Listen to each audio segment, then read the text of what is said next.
Marine Headquarters. Vice Admirals of Headquarters are second only to Marine Admirals and even some of the high-level meetings of Marine and the government. Vice Admirals of Headquarters are eligible to participate. Even though Manga and others were newly promoted Headquarters Vice Admiral, their attack ended in defeat and even Cancer fell in the battle. Such an event undoubtedly caused an earthquake in the whole Marine Headquarters. Marine held an emergency meeting inside. All three Marine Admiral Aokiji, Kizaru, and Akainu were present. The outcome of the meeting was unknown, but the Marines outside could clearly see the depressing expression on Admirals and Vice Admirals' faces. The impact of this incident is too great. Almost everyone knows that Marine Headquarters goes from officers to recruits and that the government and Marine can only do their best to eliminate the influence and not completely suppress the matter. A few days after the incident, news about the Ghost Hand Pirates was taken by the newsbird to all over the world, and at the same time, the new bounty posters that were issued by the government also circulated. Devil Child Nico Robin, hanging bounty 85 million berries. Demon Sheriff Lafitte, hanging bounty 150 million berries. Surgeon of Death Trafalgar Law, hanging bounty 30 million berries. Great Axe Shilu, hanging bounty 64 million berries. Apart from Ross, the bounty of his 4 crew members has reached 329 million berries. Some supernova pirates in the first half of Grand Line, together with Captain, can hardly exceed that amount. In addition, there is a bounty poster that belongs to the pirate's captain, Ghost Hand Ross, a reward level never seen in the first half of the Grand Line. 440 million berries. This level of bounty is enough to be recognized as a strong man even in the second half of the Grand Line, the New World, and in the first half of the Grand Line this level of bounty has never appeared in so many years. After receiving this message, the major forces did not shake as before, but they were silent as they did not know what to say anymore. If the government and Marine can no longer impose sanctions on them, then once they are based on New World, it is likely that they will change the pattern of New World Yonko, 4 emperors. Many people have reached a similar conclusion. Even though the current strength of the Ghost Hand Pirates is far from reaching the level of Yonko, but their potential is horrifying. New World.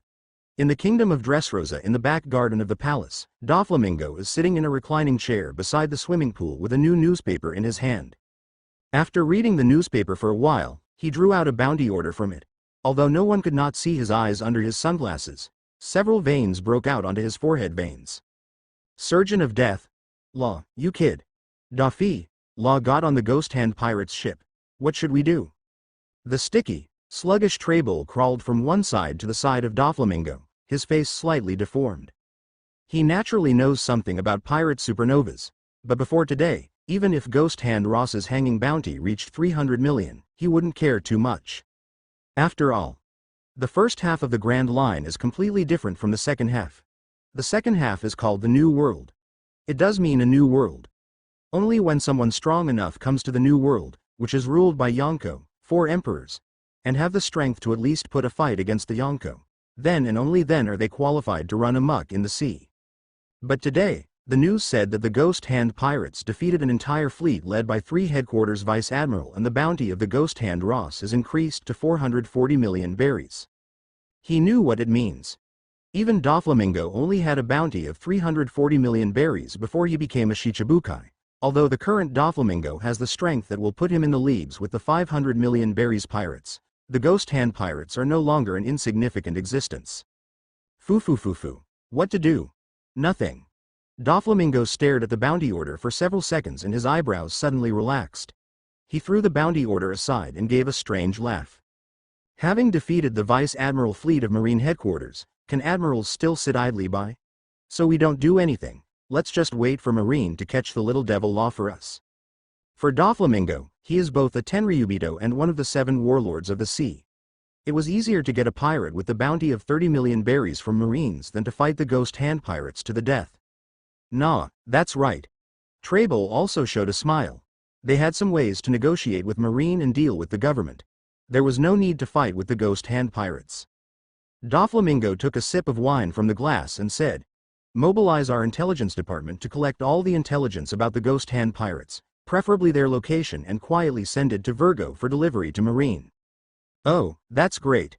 Virgo was Don Quixote family's first official member, and he is now undercover in Marine Headquarters and has reached a rank of Rear Admiral with a step-by-step promotion. If Ross's intelligence can be obtained and handed over to Marine, it will not only add to Virgo's achievements but it will also attract Marine Admiral to deal with the Ghost Hand pirates, killing two birds with one stone. Somewhere in White Town, the man in the green trench coat is staring at a newspaper in his hand. The survivor of O'Hara's, Nico Robin and the Ghost Hand pirates, your situation is very dangerous. Not far away, a golden-haired teenager was practicing with a fisherman, beside which a young girl sat on the top of the ruins and looked at them while smiling. Water 7. On a pirate ship that was docked here, leader Don Chinjao was standing there, staring at the newspaper with one hand and the other hand subconsciously touching his head. Marines are still useless as always. His biggest enemy in this life is Garp, but he can't beat Garp and he can't find Garp's family. Since Sai died by Ross's hands, Ross became his second enemy. During this period, he has been looking for Ross's traces. Now he is located in Water 7, not far from OZC and the Spring Island. He can arrive in the next island earlier than Ross and there is a great possibility for him to intercept the Ghost Hand pirates. But the growth of the Ghost Hand Ross in just 2 years is astonishing. 440 million berries. This growth rate is too horrible. In just 2 years, Ross is almost out of his control. If he waited for some time then Ross will become another Garp for him and by that time he can only bear the hate in his heart and won't be able to do anything. Whether to intercept the Ghost Hand pirates in the next island, he is afraid that it is his last chance. That damn Junior. I will use your blood to pay tribute to Sai. Somewhere on the sea. In the stormy rainstorm, the ghost shadow ship was sailing through the wind and waves. Occasionally, a huge wave appeared and was immediately overwhelmed by a strange force that could not shake the ship. No one knows how long the voyage lasted. The dark sky suddenly brightened. The rainstorm disappeared in a flash. Looking back, it was still a strong rainstorm behind. There was a very clear demarcation line with the center of this mild sea. The sky and the sea seem to be divided into 2 parts here. This kind of scenery is very different and shocking, but for Ross and others who have been sailing on the Grand Line for a long time and have seen all kinds of abnormal weather, this is nothing and they are just a little surprised.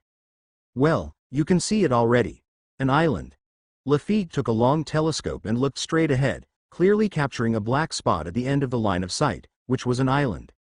After leaving the Spring Island, Ghost Shadow Ship drove straight away from OZC and Ross chose the next island, which is one of the most difficult islands in the chaotic sea, the Impossible Island.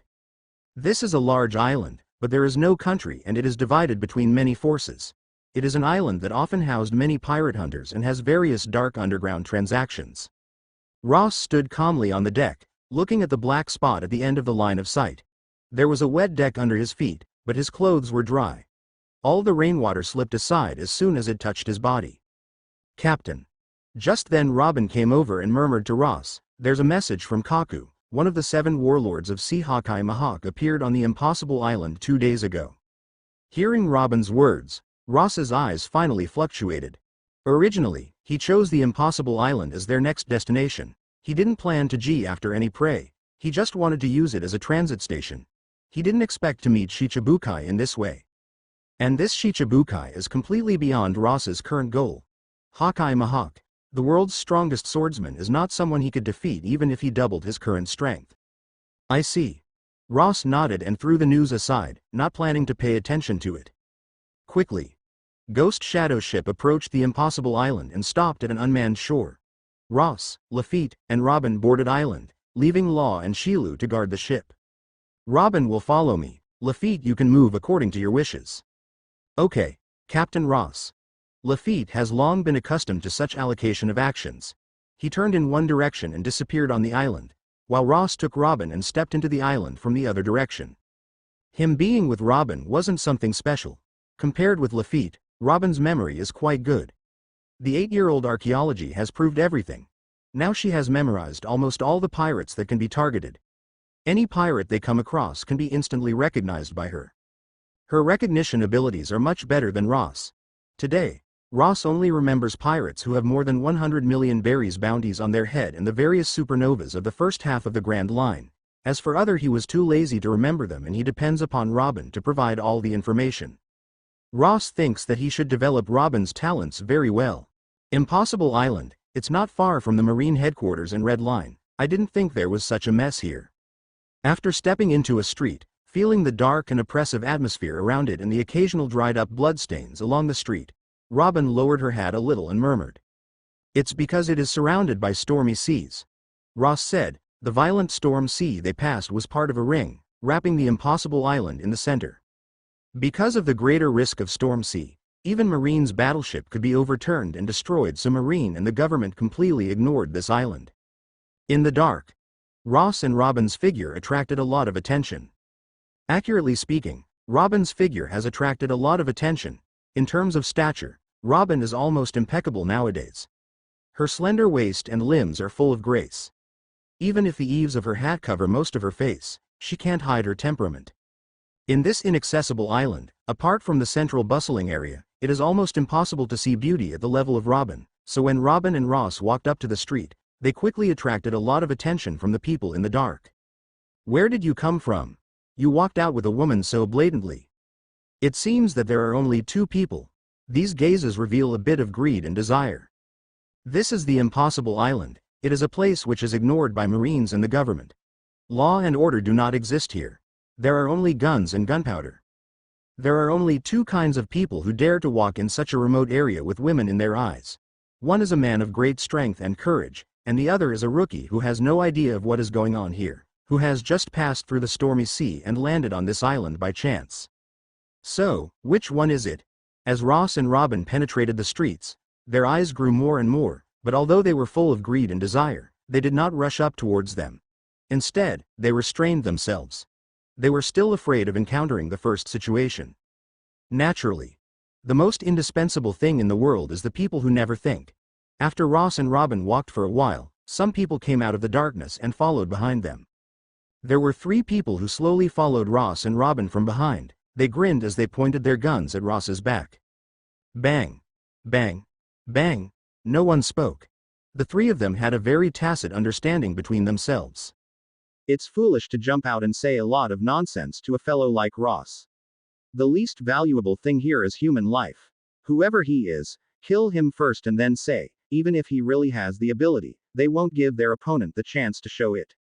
However, when the gunfire stopped and the smoke disappeared in the air, the grin on the 3 faces suddenly solidified because they saw that the bullets they fired did not leave bloody holes on Ross, but hovered in midair at the moment they touched Ross's body.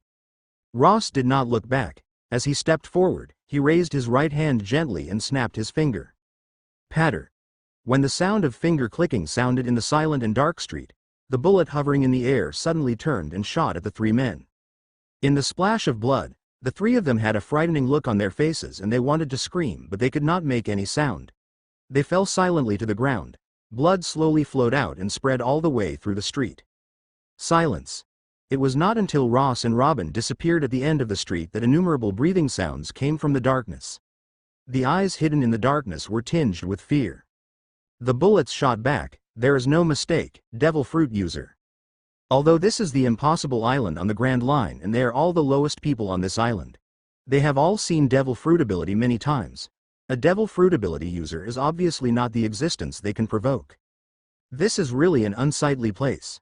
Walking out of the lonely street, Robin held the brim of her hat and pulled it down a little. Ross also reached out and pressed his leather cap lightly, covering most of his face, and said, "This remote place should be nothing to care about. Let's go to Central City Town." Robin silently followed Ross. After walking through a street, the road gradually became wider and the environment also showed a clear change.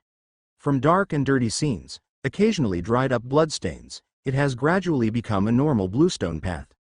When they came to this area, although there were a lot of eyes on Ross and Robin, most of them were swept away and only a few eyes followed them, but they were limited to snooping. Gradually, Ross and Robin arrived in the central city district of the Impossible Island, where the environment became quite different from the border, with luxurious taverns or casinos on both sides. It was a lively scene. The streets are flooding with people dressed like nobles and gentlemen, walking with young girls in their arms, followed by many guards. Let's go there. Because there is no exact intelligence and goal, he just wanted to see if he can find a valuable prey. Ross glanced down the street and walked towards a nearby casino. Into the casino, Ross casually exchanged 10,000 berries worth of chips and lost while Robin looked around with her head down and finally shook her head at Ross. Let's go. Ross casually dropped the last bit of chips on the table, lost it and left the casino with Robin and went to another casino in the rear, which looked bigger. This time, Ross didn't even plan to exchange his money for chips. He was planning to walk in and turn around if he didn't find any prey. Unexpectedly, in this casino, Ross found a very unexpected person. Is it white? I won again. I'm so embarrassed. An uncle with his eyes closed, wearing a lavender loose kimono and a beard is sitting on the side of a gaming table, one hand touching the back of his head, revealing a thick smile. It's him? Ross's eyes flashed as he watched the purple-clothed blind man sitting there. According to the normal historical development, 2 years after Luffy went out to sea, this blind man in purple clothing will participate in the world conscription and will be promoted to a marine headquarters admiral with his monstrous level strength. Ross has already recognized him. Isho, or he will be commonly known as Fujitora in future. Ross had thought about the battle crew on his ship. Lafitte was good, but he could not afford a strong position. Fujitora was one of the figures Ross had considered, but now the problem is that it was too early to meet each other. Although the other side's performance is to uphold justice and be kind to others, his style of action, whether it is the meteorite landing to deter Doflamingo or the fight with Fleet Admiral Akainu for justice without fear, reveals the arrogance of the strong everywhere. In fact, any strong man has his own pride. It is almost impossible for him to attract Fujitora onto the ship without being stronger than Fujitora. Change 100,000 berries into chips. Ross indulged for a moment before exchanging his money for chips at the casino's front desk. He walked toward Fujitora's gaming table and sat in on an empty chair. At this point, Fujitora had just taken over the chip that he had won and the dealer had handed over. Robin was next to Ross and she also noticed Fujitora. Even in a non-battle state, observation haki can slightly feel a person's strength, and Fujitora gives her the feeling that it is extremely heavy and oppressive. It is like she is looking at a towering steel fortress. There is a sense of insignificance that cannot be shaken by any means. This man. Robin's eyes showed her cautiousness, but she did not speak. She knew that if she could perceive the difference between Fujitora and her, then Ross must have noticed it long ago. She didn't need to remind him. When Ross arrived at the table and sat down, he exhaled and stared at the spinning wheel. He released his observation haki and began to capture the trajectory of the ball on the wheel. Please make your bet. After the dealer turned the wheel, he waved to the public to place their bets. Ross stares at the ball, his observation haki stretched to its limit. A moment later, he gently pushes a few chips. Black. Fujitora, sitting on the other side of the table, caught Ross's movements, paused for a moment, pushed the chips out with a simple smile, and said, "I'll bet black, too." As the rotation speed of the wheel gradually slowed down, the ball finally stopped and fell into a black grid. The dealer expressionlessly took back the chips, betting on white, and delivered the chips won by Fujitora, Ross, and others, then turned the wheel again. This time, almost as soon as the roulette had just turned and the ball had just hit 2 laps, Fujitora gently pushed his chips out. White. Great, Ross sighed softly. Sure enough, Fujitora's observation haki was much better than his.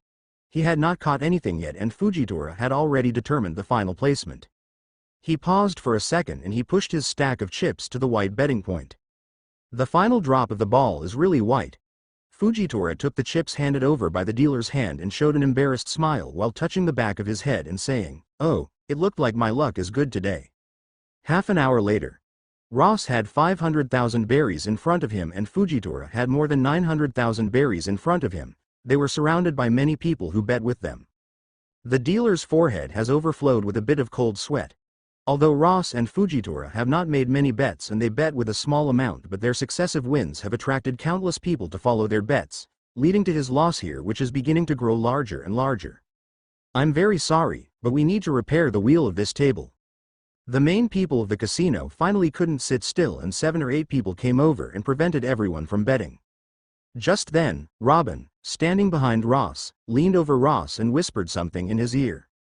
"The one who just came down from the 2nd floor is Mogul, the Ripper, with 71 million berries bounty on his head." "I see." Ross nodded as he looked at Fujitora on the other side and laughed. "Something needs to be done first, but before you go, you want to bet again.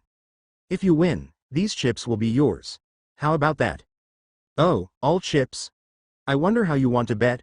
Fujitora was gathering the chips in front of him. When he heard Ross's words, he paused a little and asked with both hands on the chips.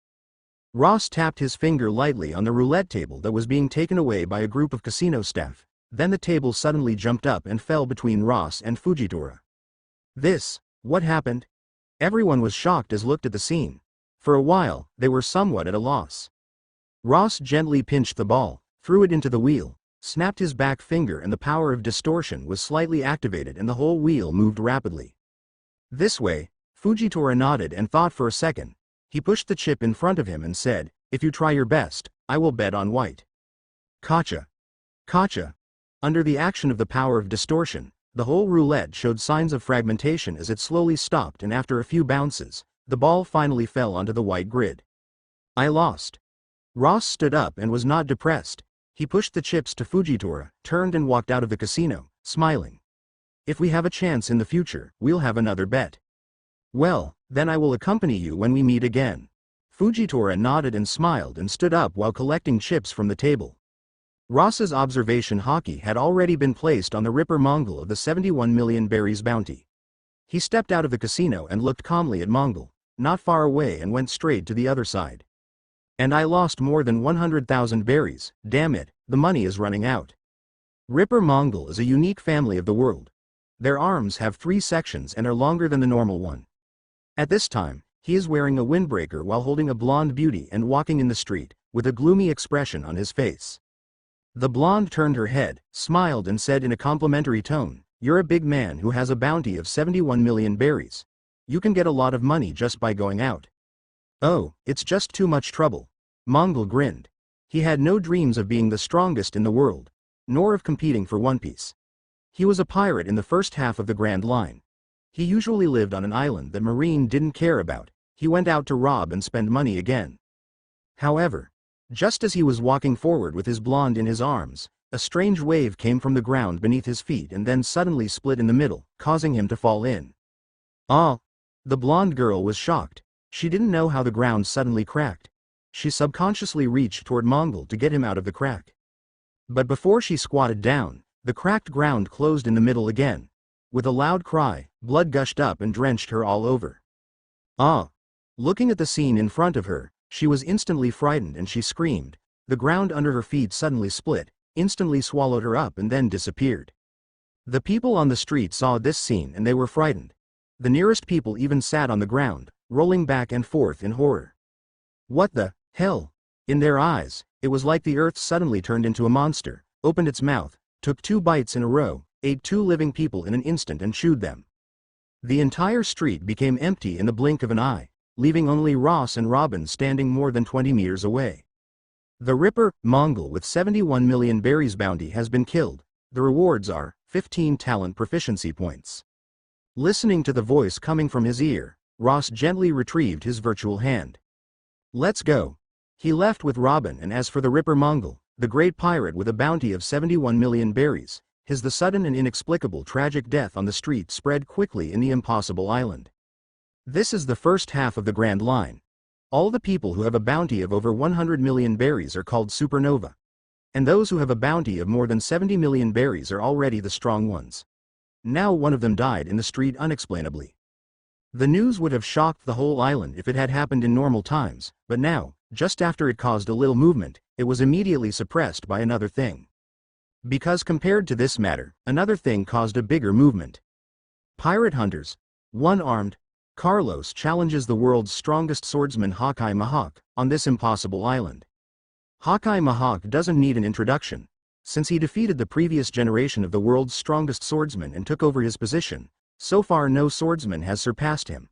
His feet are filled with the bones of numerous swordsmen who challenged him, and he is recognized as the strongest swordsman in the world. As for pirate hunters one-armed Carlos, his is also a famous big man. 4 emperors is undoubtedly standing at the top of pirates, and pirate hunters also has 2 people that are standing on the top of them. 2 people, and one-armed Carlos is one of them. He once killed 550 million berries big pirate in New World. The news of the duel between the 2 men spread and caused a big movement on the entire Impossible Island. In the face of such a level of news, the Ripper Mongol of 70 million berries could not attract any attention at all.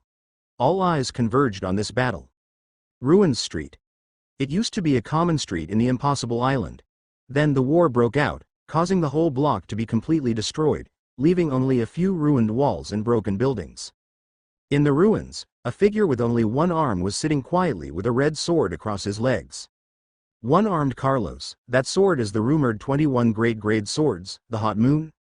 At this time, many people appeared on the edge of the ruins, standing above the broken walls, carefully looking in the direction of Carlos. For them, a pirate with the bounty of over 300 million berries is the existence that can only be looked up to, not to mention Carlos, who hunted a pirate who offered a bounty of 550 million berries. Even if you put that pirate in the New World, he will be a strong person. Will Hawkeye come? Sure, I have heard that Hawkeye will never avoid the challenge from a swordsman. As time went by, the atmosphere became more and more tense and depressed. Although everyone now knows that Hawkeye is on this island, people have only heard some rumors about the world's strongest swordsman and have never seen him personally. No one knows how long it took. Sitting on the top of the ruins, one-armed Carlos suddenly opened his closed eyes and his eyes flickered and there was a vague surge of intentions in them. In the direction he was looking for, a man wearing a wide-brimmed black hat and wearing a black trench coat, carrying a black wide blade, slowly came over. Hawkeye is here. That is, the world's strongest swordsman, Hawkeye Mihawk. Is that the legendary black blade on his back? Many people looked in the direction of Carlos's eyes and saw Hawkeye coming by and their hearts were filled with awe. They don't even have the qualification to look up to this kind of existence. In the ruins, Ross stood in the corner, looking at Hawkeye's direction. His eyes flickered and he muttered, "I don't know how far I am from you now." How strong is Hawkeye?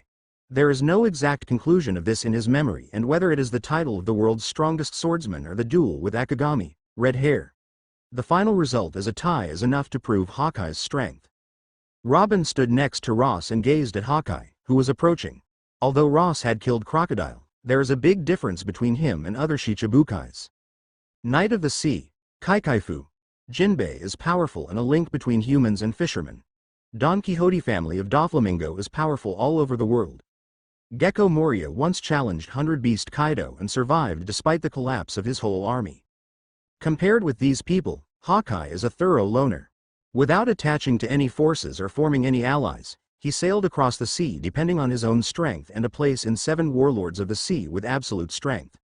Oh, Hawkeye Mihawk versus one-armed Carlos. Lafitte has already arrived in this ruin, but he did not contact Ross, but stood in another area, watching from a distance. Under the watchful eyes of countless people, Hawkeye finally came to Carlos. "You came. I thought you wouldn't accept the challenge because I was disabled." Carlos jumped from the ruins and held the hilt of his sword with one hand and looked at Hawkeye. Hawkeye slightly closed his eyes as he reached to his back and pulled out the black blade. He opened his eyes again and looked at Carlos, saying, "No matter who the challenger is, I will never refuse, not to mention that you are a famous swordsman. Can you overcome this black blade and become the strongest swordsman? Will you be able to take away this title?" "Hey!" Carlos suddenly pulled out his sword and attacked Hawkeye and in a flash a red sword energy swept across the earth, sweeping toward Hawkeye. Where the sword energy went, the earth was continually torn and cut and the crack in the cut was burning with a red flame. The sword of inflammation. Hawkeye slightly lowered his face and swung the black blade in his hand.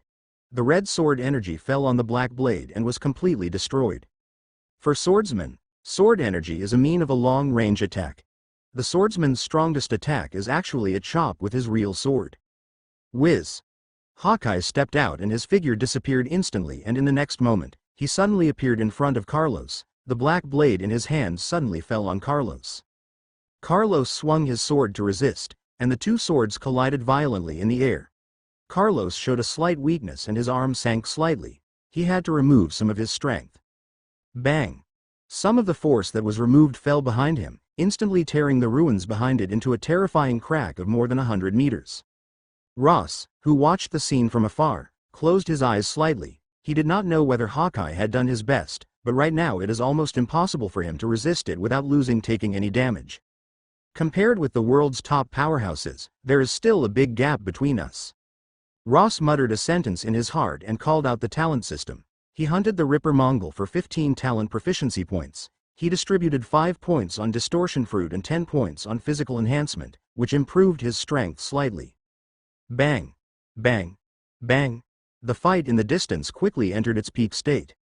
The battle between the world's top powers often takes a long time to decide the winner or loser, but swordsmen are generally an exception.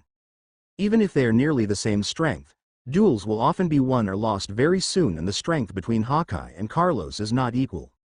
Carlos's strength, in Ross's view, should be very close to the Three Disasters, which is behind the Doflamingo and Yonko, Four Emperors, pirates. At least. Ross still had the strength to fight against Carlos. Even if he could not win, he would still be able to retreat. This is the strength of the world's strongest swordsman. Carlos is completely under pressure. Looking at battle in the field, their opinions gradually moved towards Hawkeye, and many people were murmuring with shock. At first, Carlos was able to compete with Hawkeye, but after dozens of moves he was pushed into the downside. Now Carlos is showing signs of defeat.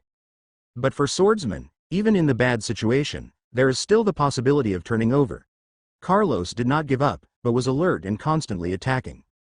Ching! After another move, Hawkeye stayed where he was and Carlos stepped back 4 or 5 steps. Really strong. This is my strongest attack. If it can't beat you, then I lost. Carlos gripped the handle of the sword, grinned, and his swordsmanship surged. His entire figure seems to turn into a fierce sword, and above his blade, a golden flame suddenly ignited and rose. Hawkeye stood there calmly, without rushing forward, while holding the long handle of black blade in both hands and preparing for the move. Sword flow. Instant chop.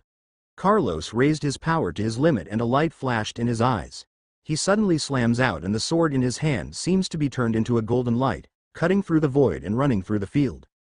In an instant, Hawkeye exchanged positions with Carlos.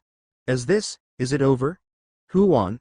The people who were watching this scene from afar took a deep breath. Under the watchful eyes of countless people, Carlos kept his sword in a posture. A crack suddenly appeared between his chest and abdomen. Blood rushed out. Carlos staggered and half knelt on the ground. On the other side, Hawkeye slowly retrieved the black blade and turned around. It's over. Ross shook his head. Even if he saw it, he already knew the result of this fight. The reason why he came over was to measure the gap between himself and the world's top powerhouse. Now that the gap has been judged, it is time to leave. However, just as Ross turned and was about to leave, a voice suddenly echoed through the ruins, breaking the silence. "Ah-hoo-hoo, finally found you. Ghost Hand, Ross." In the ruins, a bald old man with a long gray beard came crashing into the ruins, where the ruins of the buildings continued to crumble, and finally rushed to the ruins where Ross was. The huge moment of movement attracted the attention of countless people. Many people turned their eyes and saw a bald old man with a huge body, and they were stunned. As that person, is it legendary? Someone stared at the bald old man's back, vaguely thinking of something, and his face suddenly changed. Leader Don Chinjao. The legendary big pirate, although he has not appeared on the sea for many years and was branded in the memory of the people of that era, but the bounty on his head in that year was more than 500 million berries. And a name that Don Chinjao just called out is no less important than Don Chinjao at this time. He is a famous existence in this sea. Ghost Hand Ross. Hawkeye stood in the ruins not far away and looked sideways at leader Don Chinjao, but soon he took his eyes back. He seemed uninterested and jumped out of the ruins. At this time, everyone's attention has shifted from Hawkeye to Don Chinjao and Ross. Although Don Chinjao is no longer a figure of this era, and Ross is not as famous as Hawkeye, but for them, they are still someone that Hay could not compare to. There were so many big people gathered quietly on this island. And look at Don Chinjao and Ross. What kind of resentment do they seem to have? Leader Don Chinjao, was it hard for you to find me? Ross looked slowly at Don Chinjao. His eyes were calm and indifferent. When he killed Sai, he knew that Don Chinjao would come to him sooner or later, so he always collected Don Chinjao's intelligence and deliberately avoided him. After returning to the Blue Sea from Sky Island, he did not pay any attention to Don Chinjao's intelligence. Now that the other party has come for him, it is not very unexpected. Even Marine's Vice Admiral fleet was defeated. You are growing very fast recently. I can't delay my revenge for Sai. Don Chinjao came right in front of Ross, touched his bare head, squinted, and spoke gently to Ross. Ross looked at Don Chinjao indifferently and did not respond to him. He looked at Robin and said, "Stand back, Robin." Robin nodded and glanced at leader Don Chinjao with a dignified look. All the information about Don Chinjao's intelligence flashed through her mind as she leapt gently back toward the rear. Don Chinjao squinted and glanced at Robin indifferently. Is that devil child, the survivor of the O'Hara's incident? Ah hoo, you younger generation is really bold. Before O'Hara's, Don Chinjao was a member of Garp's generation. At that time, even Great Age of Pirates had not begun. He had heard the news of the destruction of O'Hara's, but that was many years ago. No matter what their identity is, as long as they are on my ship, they are my crew. Ross calmly stood there. As for Don Chinjao's current strength, he can't accurately judge it. In his memory, Don Chinjao can fight against Gear's second Luffy in Dressrosa, but later he was almost defeated by Lao Ji of Don Quixote family. The battle with Luffy was the last battle of his old age, but right now Don Chinjao is far from that time. His beard has not even turned into white, but remained gray. At least at his peak state, he is as strong as a high-level Shichibukai. It's not clear how much strength he possessed after Garp hammered his head. He ho, it's quite strong hockey. Don Chinjao slightly grinned.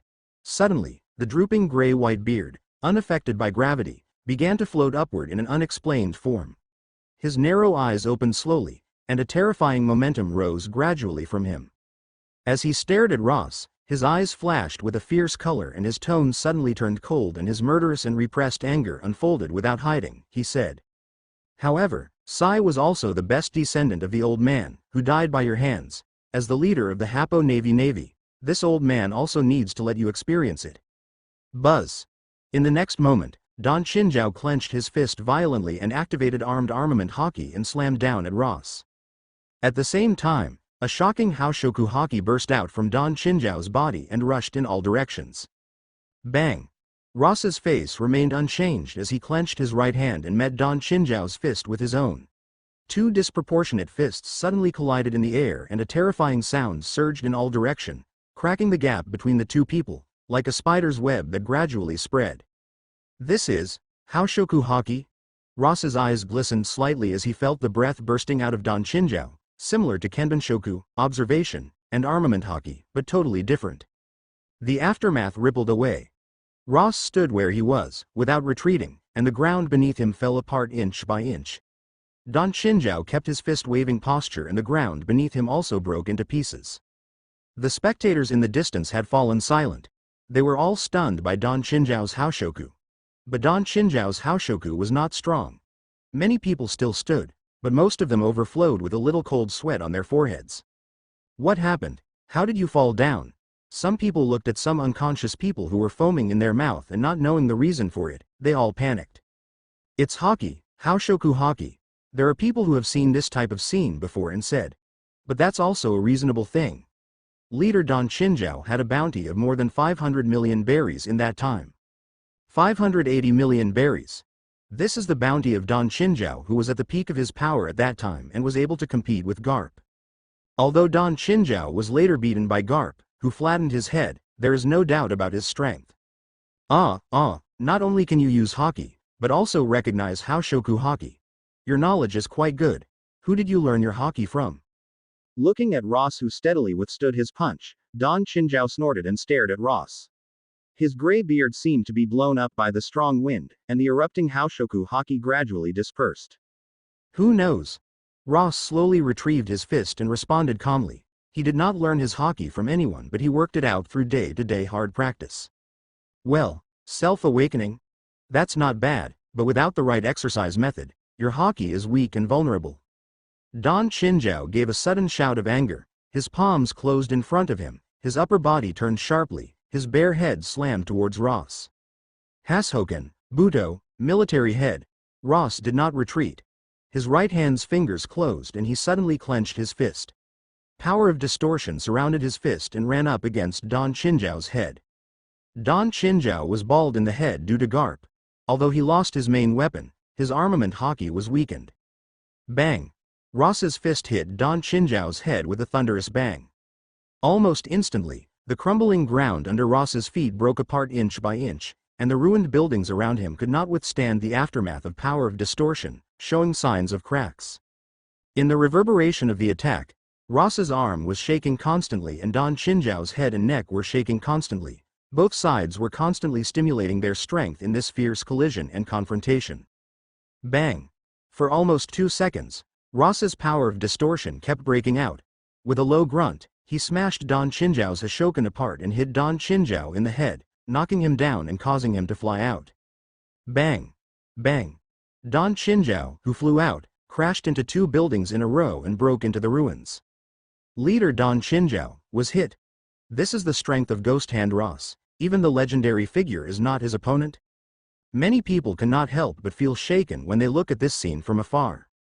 Ross's suspended bounty has reached 440 million berries, but he is only one of the younger generation who has just risen.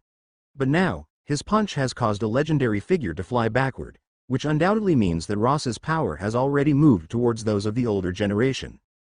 However, in the tremor of a group of people, the ruins suddenly clashed, and the figure of leader Don Chinjao rushed out of it. The broken stone debris on his body kept scattering, without leaving any damage. "Ahoo, it's a good move, but you're far from winning." Whiz. Ross's face remained unchanged as he was not surprised. He leapt and rushed up. Armament hockey was attached to his left arm and right hand. He fused with the power of distortion and hit Don Chinjao on his head like a windy rainstorm. Garp punched Don Chinjao's skull and made him bald, but only bald, at most, reducing a little hardness, but Don Chinjao's fight ability is strong. Bang! Bang! Bang! In the face of Ross's attack, Don Chinjao fearlessly used his observation hockey and clearly captured all Ross's movements and punched out one punch after another, confronting Ross. The earth was trembling and it was ringing. In a flash, the 2 men punched each other dozens of times. The loud sound produced from their punches was like a thunderbolt. It made the people around them cover their ears in horror and show their hard expressions. It was just the sound that made their eardrums buzz constantly and unbearable. Bang! Bang! Over time, Don Chinjao, who was fighting Ross on equal footing, began to sweat on his forehead and moved backward bit by bit under heavy pressure, leaving 2 plowing marks on the ground. Ross's power of distortion is constantly breaking his Hashokan and affecting his fists, although his armament hockey is extremely tyrannical and was able to withstand Ross's power, but with these continuous attack, it will collapse sooner or later. Even if only a small part of it accumulates, it makes his arm numb gradually. Hateful Jr. Feeling the numbness of his arms, Don Chinjao roared as his arms burst open and his head was instantly covered with armed armament hockey and he slammed into Ross. Bang! Ross's fist once again collided with Don Chinjao's head, this time with Don Chinjao's feet on the ground and Ross was in the air. After a few seconds of stalemate, Don Chinjao's body slammed back and he finally fell to the ground on his buttock, while Ross rolled over and stepped back. Don Chinjao touched his head and suddenly thought of the tragedy of being beaten bald by Garp. His face suddenly showed a fierce color. Ah! With an angry roar, he charges into Ross and hammers his head hard. Ross punched Don Chinjao again and in the resulting aftermath, Don Chinjao flew backward again and smashed several buildings, but he was still unhurt. Ross watched the scene expressionlessly. After a slight relief of his spare energy, he suddenly rushed towards Don Chinjao's front. Once again, his fist shot down on Don Chinjao and his fists seemed to regard Don Chinjao as a human-shaped sandbag. Compared with Dalmatian and Lucci, Don Chinjao is a pure body-strengthening type. His armament hockey and Kenbenshoku, observation, is at proficiency level seeing as he was able to capture Luffy's position while he was in the 2nd gear. Besides, Don Chinjao also seems to have a tenacious talent and is extremely strong in endurance and defense. Bang! Bang! Bang! Ross and Don Chinjao fought again and his figure kept flashing in the presence. In terms of speed, he was much faster than Don Chinjao and always occupied the position of active attack. Don Chinjao is huge and his observation hockey is extremely strong. While capturing Ross's movement he keeps on defending and counter-attacking and looks for a chance for initiating his own attacks. The arrogant younger generation, you only have this much strength and you dared to provoke the government and Marines. Instead of letting you die in Marine Admiral's hands, let me kill you and pay tribute to Sai. The accumulating effect of distortion made Don Chinjao extremely uncomfortable and he could not help but roar as he flew towards Ross. Armament hockey on his head fired up and fell down sharply towards Ross. Hashokan Ogi, Mukiryu Muchirakugi, 8 impacts fist secret technique. Drill less dragon drill less nail. Ross's face remained unchanged as he faced Don Chinjao's full-blown attack. He switched his fist directly to meet him. Compared with Don Chinjao's head, his fist is quite different in size. His slender arms, by contrast, seem to be broken directly by Don Chinjao's head hammer. But, when the two sides collided, a tremendous sound emerged. Don Chinjao was directly overturned by Ross's power, causing him to fly out. He continuously smashed into 3 buildings, flying further away. After this move, Ross brought out the power of distortion and armament hockey into full play. It was originally just a slightly integrated armament hockey and power of distortion. As the fight gradually continued, a perfect fusion of perfection between these two power appeared. His strength was already 1 point stronger than Don Chinjao. Don Chinjao relied on armament hockey's strength, defense, and endurance to fight him. Now, with the continuation of the fight, it has gradually tilted the balance of battle. Cough. Cough. Don Chinjao, rising from the ruins, felt only a tingling pain in his skull. He also realized that Ross's strength seemed to have risen a little, and his eyebrows were locked. However, as someone who has Haoshoku hockey, he will not retreat while facing someone from the younger generation. After roaring, he charged towards Ross. Bang! Bang! Bang! The fight broke out again, but this time, Don Chinjao fell directly into the leeway. Originally, he could collide with Ross a dozen of times and use his head for the final attack, but now he has only fought less than a dozen times and he already feels his arm is shaking and going soft. Ross seemed to be somewhat disappointed with Don Chinjao, but this was not noticed by anyone including Chinjao. Instead, he used Chinjao as a sandbag. He constantly trained his hockey and the power of distortion on him. Whiz! Whiz! In the continuous battle, Ross is becoming more and more familiar with the combination of armament hockey and the power of distortion, gradually grasping the knack and perfectly integrating the two forces. In addition, Ross's control of the power of distortion has become more and more sophisticated. He has a vague sense of being able to throw the power of distortions out from any part of his body easily. But unfortunately, this feeling is only a flash away and it cannot be grasped. It's over. Feeling that his stamina continued to drop in this fight and gradually lowered to the dangerous line, Ross took a deep breath while blinking his eyes, and he no longer suppressed his powers. He clenched his right hand's 5 fingers violently as armament hockey and power of distortion perfectly combined, and he punched Don Chinjao. Don Chinjao roared and went all out to inspire armament hockey to fight Ross head-on, but only for a second, and in the next moment, he was directly dropped to the ground, smashing the earth into a huge human-shaped hole. There was an incredible look in his eyes. How can the power of this junior suddenly? Whiz! Without waiting for Don Chinjao to do anything, Ross suddenly fell from the sky and rushed straight into the pit. Bang! Bang! Bang! A series of continuous bang sounds came from the depths of the earth and also caused the earth to constantly shake, making many people that are standing on the ground to wobble. And when the sound of the bang finally broke off and the vibration calmed down, a figure gently leapt out of the pit, seemingly with a little blood on his fist. Listening to the sound of the system reward, Ross calmly shook his wrist and silently peeled blood from his fingers, restoring the white and ordinary palm. There is no life in the pit. The audience was silent. Don Chinjao, is he dead? The legendary pirate, defeated. Great Age of Pirates 13th year in July. The Ghost Hand Pirates Captain Ross encounters the legendary pirate leader Don Chinjao. Both sides fought, and after a big battle Ross completely defeated leader Don Chinjao and killed him on the Impossible Island. The news spread and the sea shook. Marine Headquarters Medical Building. In a separate room in a high-rise ward, a man without his right arm and wrapped in bandages was sitting quietly at the window with a newspaper in his hand. He is Headquarters Vice Admiral Doberman. After his fight with Ross in the Spring Island, he was badly injured. Despite the emergency treatment of the accompanying ship doctor on the battleship, he had to amputate an arm. Because of the severe internal injuries, he almost lost his future battle ability. Because of this, Marine Headquarters did not impose any substantial punishment on him because of this serious defeat, and even his Vice Admiral rank, which had been on the verge of being stripped, was retained for him. Standing next to Doberman is a Headquarters captain. These are all the announcements from Headquarters.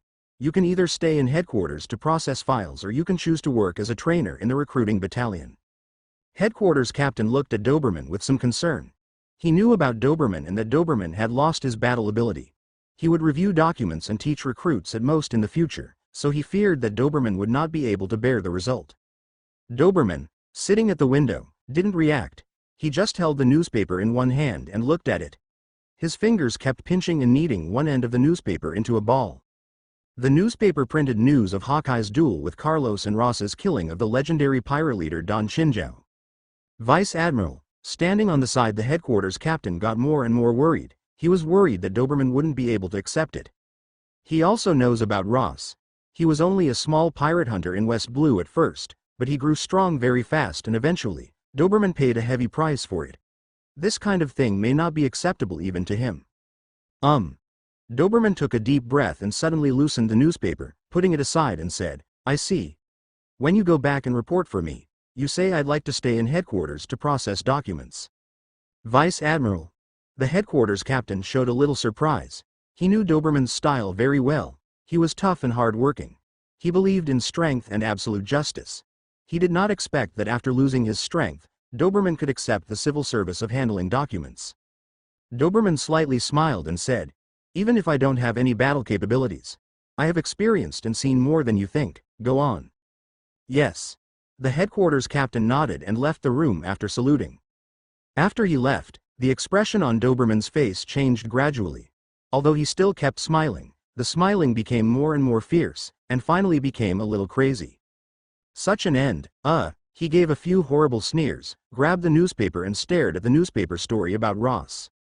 Loss of his strength is more painful to him than death, but he will not choose to die, because he has to watch and see Ross in even more worse position. I'll watch it. Pirate Ross. Having confronted Ross head-on, plus all the information about Ross, he knows Ross's character well. He is definitely not a person who is willing to submit to others. Arrogant. Aloof and arrogant. Even if he escaped Marine's encirclement and suppression and entered New World, he will face a situation where the sea is his enemy and he will be squeezed between Marines and Yonko, 4 emperors. He would watch Ross defeated by Marines and taken to Impel Down, or defeated by 4 emperors and killed in despair by 4 emperors. Before that, he would live even in pain and he would never die without seeing Ross's last appearance. Impossible Island. After defeating leader Don Chinjao and killing him, Ross and Robin returned to the Ghost Shadow ship, leaving Lafitte alone to move freely on the island until Log Po's magnetism was full. Leader Don Chinjao's bounty at its peak was 580 million berries, and after hunting Don Chinjao, Ross was rewarded at the level of 580 million berries pirate, and the reward wasn't cut because Don Chinjao's head was made bald by Garp, causing a decrease in his strength. 1 free talent points. 120 talent proficiency points. It's more impressive than Ross's previous victory over the magnitude of Marine Vice Admirals.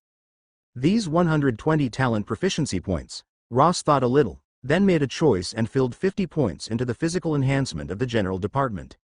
The General's talents tree shines with a slight change. Agility enhancement. 200, top-level strengthening. Physical enhancement. 400, top-level strengthening. Tenacious. 50, mid-level strengthening. A warm current emerged from Ross's body, strengthening his body, and it disappeared after a few seconds. His physical enhancement also broke through 400 points, close to 500 points of maximum value. With the remaining 70 proficiency points, Ross was in a little hesitant. After a period of hesitation, he finally chose to add 50 proficiency points to armament hockey.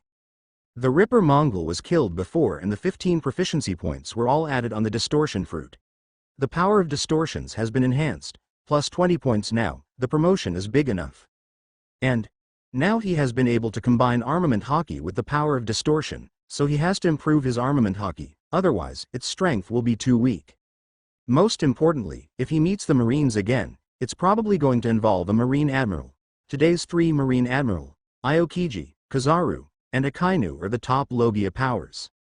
Currently, his armament hockey can deal with the likes of Smokers and Crocodile, but he will be dwarfed by the top powers. Even when combined with the power of distortions, he may not be able to hurt the other party.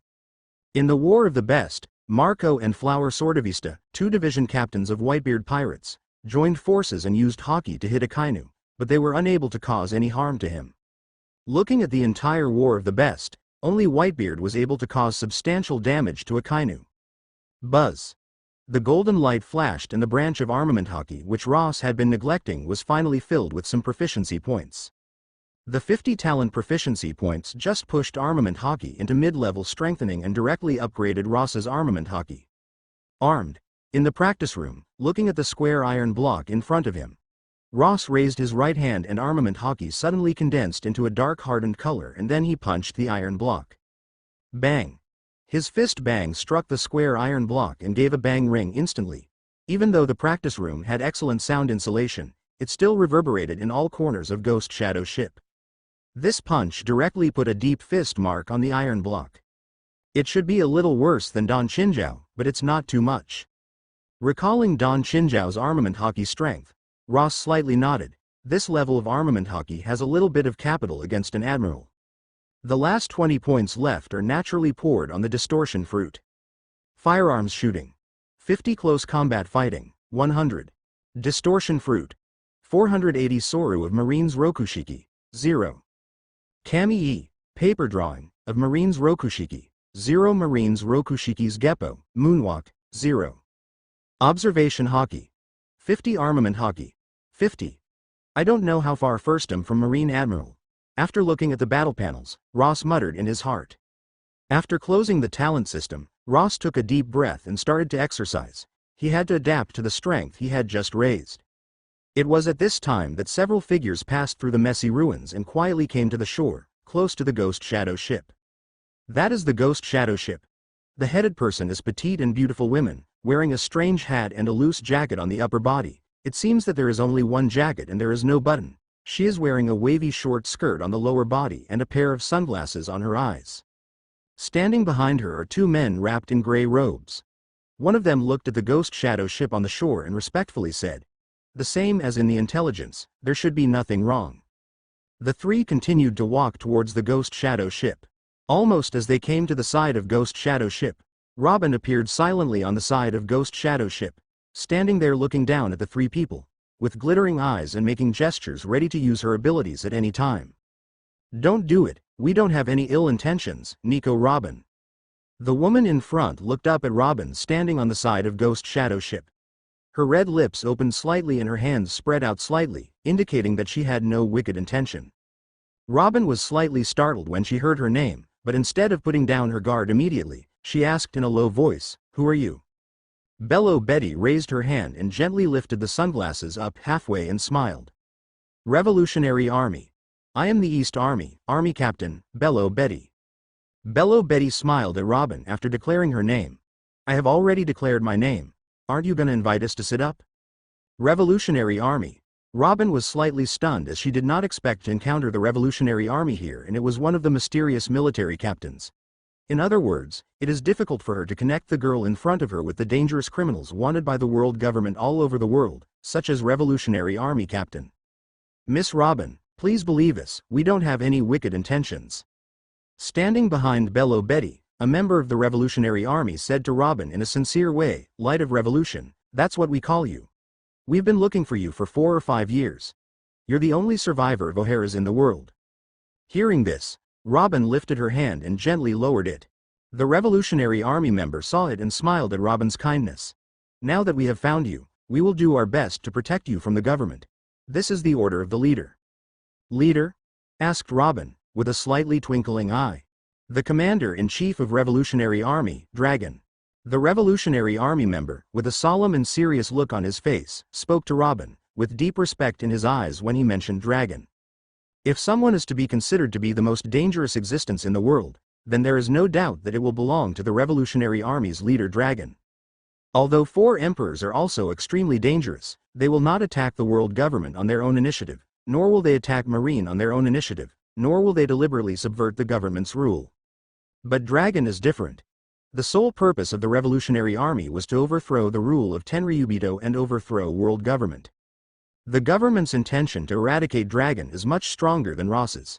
If they can accurately detect Dragon's location, they will send all CP0 members to attack him secretly and maybe even send more than 2 admirals to kill him. "Since it's the Revolutionary Army, come up and sit down." Ross's voice came from behind Robin. He has been releasing observation hockey in the exercise room. As soon as Bello Betty and others approached the ship, he noticed them, but he did not rush out. Instead, he went for a shower and changed his clothes before he walked out of the cabin. "Ghost Hand Ross." Bello Betty gently smiled at Ross, jumped and landed on the deck. "So, let's make a long story short." She came to Ross and Robin and her expression became serious. "You are in a very dangerous situation now. We are all aware of the cause and effect of your deeds. Robin, if you are willing, we will do our best to protect you and escort you to the Revolutionary Army headquarters. As for your captain, If you are willing to join the Revolutionary Army, we will do our best to help you out of danger, but only if you listen to our command. Once Robin interprets poneglyph, it is bound to be a heavy blow to the world government, from the government's refusal to study the Void Century, and they even went as far as to destroy O'Hara to hide that. Ross is less important than Robin. It's not difficult to protect Robin alone. But when it comes to Ross and the Ghost Hand pirates, she doesn't really want to be threatened by a Marine admiral. The Revolutionary Army is now in development state. Only their leader Dragon can oppose a Marine admiral. Even if Ross joins the Revolutionary Army, Dragon can't keep away from his duties to protect Ross. Even if Ross is willing to obey their command, it is a lot of pressure for her. Ross slightly shook his head and responded calmly, "I will not join any forces."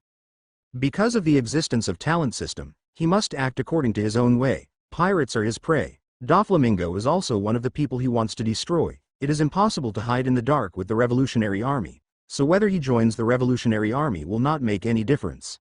Moreover, the government has to work hard to deal with the Revolutionary Army. Any exposed location of the Revolutionary Army will attract the government's frenzied pursuit. Once they are caught, they will be tortured. If I join your Revolutionary Army, the government and Marine will definitely pay more attention to me, and the future will be even more troublesome. This is indeed the case. Bello Betty shrugged helplessly and said, "But we have a strong intelligence network, and we have more opportunities to avoid the government and Marine's encirclement and suppression." Ross did not respond and turned to look at Robin. Robin slightly smiled and said, "I'm sorry, but my position is in line with Captain." "Oh." Bello Betty snorted, seemingly anticipating that this might be the case. She did not intend to continue her persuasion. Instead, she walked toward the side of the deck and jumped back to the shore. After taking 2 steps, she seemed to think of something again and turned her head towards Ross. She lifted her sunglasses gently with one hand and looked solemnly at them. "Marine Admiral has been following you. You'd better be careful about your recent actions. I don't really want to hear the news that Marines caught you." Bello Betty smiled and puts down her sunglasses. "Then, let's meet again." As for Ross's style, she recognizes it. He is not someone who will succumb to the power of Marine and the government. Even though he is weak, he also resists, and in the process of that resistance, he has been hunting pirate and Marines. Unfortunately, currently, the Revolutionary Army is hiding here and there with no fixed place. They're no better than Ross. She can't even cooperate with Ross to fight against someone like a Marine admiral. I can only hope that Ross will be fortunate enough to survive the threat of a Marine admiral. Although this will be very difficult, it's a decisive decision. Watching the 3 Revolutionary Army figures disappear from sight, Robin turns to Ross and gently smiles, saying, "I thought you would at least hesitate for a moment. It's impossible for me to submit to any type of commands. If I were willing to follow the orders, I might be a Marine now." Ross shook his head. He couldn't follow the Revolutionary Army to hide in some remote country. The purpose of the Revolutionary Army was to overthrow the Tenryubito rule and overthrow the government. He was different. He became a pirate because Marines and the government provoked him, so he would deal with Marine and government in his own way. A single Doberman is not enough. Although the original order came from Doberman, it was impossible for this series of events to be not followed by the government and Marine executives. Their attitudes were clearly very consistent. In the eyes of senior government officials and Fleet Admiral Sengoku and others, Ross's existence is far less important than Marines and the government's prestige. It is absolutely impossible for the government and Marine to publicly withdraw a pirate's bounty and admit their previous mistakes. Well, just watch. A deep glimpse flashed through his eyes, then he threw his miscellaneous thoughts behind his head, turned to Robin and said, "What about Devil Fruit's ability training? And armament hockey?" A month ago, he had handed over the armament hockey's practice method to Robin and Lafitte and others. They were getting closer and closer to the New World, and it will be difficult to gain a foothold in the New World without hockey. Robin and others are not battle members, and Ross will not require them to have much strength, but they at least have to have the ability to fight in New World. Slightly stronger. Robin glanced at Ross and wondered what special training her captain was going to give her. Ross snorted and lightly said, "Is it? Let's test it out." For Lafitte, he has always had a free attitude, while he had pointed out the development of Devil Fruit and observation hockey to Law. He had taught armament hockey practice to Shilu, and now it was time for Robin. What kind of test? Robin was not moved by it as she asked expressionlessly. Ross glanced at Robin, walked into the cabin with his hands on his back and said, "Some ordinary tests." Robin's practice speed is much faster than Ross expected, and she can already utilize a weakened armament hockey. Armament hockey's practice is not very difficult. As long as the physical fitness reaches a certain level, it can be practiced. However, this ability is easy to learn but hard to utilize. Many people always get stuck on the hardening process of the armament hockey. Even Shilu, who had been brought down from the Sky Island, had been practicing for several months with armament hockey, and he was completely unable to harden with armament hockey, and armament hockey learned by Robin was only a little bit better than him. Naturally, it's better to have something than nothing. Even a little armament hockey around your arm can enhance your defensive and offensive abilities, and even a little improvement can be made. It's still hard to train a team that is comparable to the Yonko, 4 Emperors, Pirates in a short time. After testing the strength of Robin and others, Ross couldn't help but sigh. Why can't they work as hard as he did? Although these people are practicing under his supervision, most of them are passive except Law. Mission-like practicing does not have that kind of strong determination and belief. Instead of taking care of Law and Shilu's practicing, Ross left the cabin and went to the deck and jumped suddenly and landing in the sea below, suspended above the sea. Distortion Fist. Ross's right hand 5 fingers converged and his eyes showed a serious expression. About 3 feet apart, he slammed into the sea below. Soundless and stirless. The sea was calm and the atmosphere was awkward. There is still no way to conduct air as a medium. No, it should be said that the power of distortion cannot be released by air. Ross took back his fist and looked at his palm, revealing a touch of thought in his eyes. It is impossible to attach the power of tremor fruit, Gura Gura no Mi, to the fist like Whitebeard and directly hit the front, which is a minor flaw of distortion fruit. If the power of distortion is fixed, it must be released from the air, if not then there is nothing. But in his fight against Don Chinjao, Ross was able to faintly touch upon that feeling. It felt like his power can be released from any medium. But in the end, he failed to catch it. Distortion fruit, chop fruit, and tremor fruit. Gura Gura no Mi. Representing distortion, splitting, and vibration. Why are there such big differences between them? There was a hint of confusion in Ross's eyes. The clown buggy's chop fruit can split his body and ignore the cutting of sharp weapons. This is a very chicken rib ability that is useful in remaining alive. But what if this ability is not limited to splitting himself, but everything that he touched in the outside world? There is no doubt that it will be an extremely powerful ability. Everything that is touched by this ability user will be silently cut apart and split. If the fruit is strengthened to its limit, maybe one stroke will be enough to divide an island, together with the people on the island, into countless pieces, showing an effect similar to Doflamingo's birdcage.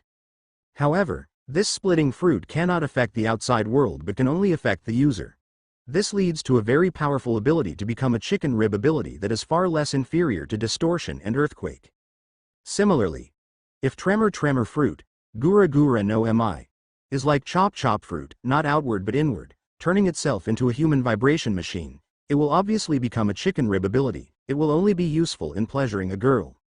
Ross's distortion fruit is similar to the earthquake and the split as he can't release distortion into the air, but his body will not twist like a rubber. If distortion fruit really becomes an inward acting fruit, it may become an alternative version of the rubber fruit that produces distinct characteristics. Really, is this difference due to the nature of the devil fruit? Ross meditated in his heart. If it is because of the difference in the nature of the fruit, then there should be 6 fruits in the world: the external tremor fruit, Gura Gura no Mi, the internal vibrating fruit, the external distortion fruit, the internal twisted fruit, the external split fruit, and the internal chop fruit. If this is the case, then he got lucky by getting the distortion fruit. If got a vibrating fruit or twist fruit, maybe it can create an alternative matchup with Robin's flower fruit, Hana no Mi. Forget it. Ross's mouth slightly twitched at its corners and he no longer thinks about it. Looking back, Ross began to think about another possibility, that is, the external shock of tremor fruit, Gura Gura no Mi, is perhaps the effect of devil fruit awakening? This possibility exists, but it is difficult to explain that when Blackbeard seizes tremor fruit, Gura Gura no Mi, of Whitebeard, he is directly capable of producing external shock, unless the ability of tremor fruit, Gura Gura no Mi, seized by Blackbeard is directly the awakening state that Whitebeard develops to the limit. If so, what I have touched before is the feeling that can release the power of distortion from the body, and it is extremely rare among the abilities. What about devil fruit awakening? Apart from the impelled down jailer who may have the zone awakening, Paramecia awakening has a very small reflection in Ross's memory. In his memory, only Doflamingo awakened his devil fruit, and his devil fruit belonged to Paramecia category. If my fruit can be awakened, it will become interesting. Ross looked at his hands. For a long time, he had a vague idea that the ability to activate from talent system, such as light distortion and gravity distortion, might not be the normal abilities of the distortion fruit, but all the abilities that should be possessed only after awakening. Just because talent system exists, he can use these capabilities ahead of time without awakening or development. If so, that is to say, when his fruit awakens, all of his abilities will be strengthened, resulting in a huge qualitative change. Ross is not sure if it can reach Marine Admiral's level after such a qualitative change, but at least he can reach the same level as Doflamingo. Awakening. Ross perceives the power of distortion in the body and keeps it flowing throughout his body, but he has no clue about the so-called awakening. There is too little introduction to Devil Fruit's awakening in the original series. Right, I almost forgot about the CP9 group. They have been exposed to so many secret intelligence in the world government, and maybe they had been exposed to news like Devil Fruit awakening. After thinking for a moment, Ross turned back to the cabin, took out Den Den Mushi, dialed Den Den Mushi of Kaku. The intelligence team is headed by Kaku, although Jabra is a little dissatisfied. Den Den Mushi is quickly connected. Ross rarely communicates directly with Kaku. Most of the times his orders are relayed by Robin, but occasionally he bypasses Robin to give orders directly. Kaku, have you ever been exposed to intelligence about Devil Fruit awakening before? Devil Fruit awakening? On the other side of Den Den Mushi, a voice of doubts came from Kaku, saying, "No, I've never heard of it. I'll ask Jabra about it." As he spoke, Kaku dialed Jabra's Den Mushi and asked Bluno next to him. The answer was that they had never heard about Devil Fruit's awakening. "I'm sorry, Captain, but we can collect some intelligence about this." "Good." Ross nodded, not surprisingly, to Kaku's answer. Although CP9 is a powerful intelligence organization, Kaku and others did not have Robin-like memory. They can forget something in their minds. They can only investigate when they need it. And now they have lost their CP9 status and can no longer mobilize the power of the government's intelligence agencies and the government's database. Right, I am going to report to you about the intelligence of Supernova and Shichibukai. I will pass it on to you with the image Den Den Mushi. The sound of the documents flipping was heard from Kaku's end. The image Den Den Mushi is a special Den Den Mushi capable of projecting images. There are many kinds of Den Den Mushi in the world. Ross has been collecting all kinds of Den Den Mushi and has made a room especially for Den Den Mushi alone. Keeping in touch with Kaku, Ross came to the Den Den Mushi room and looked at the rows of Den Den Mushi and the labels on the counter and quickly took out the image Den Den Mushi. Patter. After the image Den Den Mushi was opened, it immediately projected on a piece of white on the wall and issued rustling sound. After a few seconds, the other side was connected. After a flash, a clear image appeared, which was a map. This is a map of the Grand Line, far more clear than what Ross has today. It shows nearly half of the island in the first half and the small part of the island in the second half. On these islands, the location of pirate supernovas and 7 warlords of the sea are clearly marked, including Doflamingo, Gecko Moria and others. Naturally, many others, such as Hawkeye and Kuma's location, have not been marked on the map, and out of all pirate supernova, 3 of whom who had a bounty of more than 200 million berries has entered New World. They all went to the New World. Looking at the label of the map, Ross had to slightly shake his head. Now in the first half, only one of the pirates with a bounty over 200 million is left. There are still 2 between 100 million and 200 million, but the distance is too far and the uncertainty is too great if he runs that far. In addition to Supernova, one of Shichibukai fell into Ross's eyes, Shichibukai Gecko Moria, clearly marked as landing in the Devil Triangle Sea. The Devil Triangle Sea, which is close to the Impossible Island, is almost connected to Storm Sea, forming a triangle and a circle. Good job.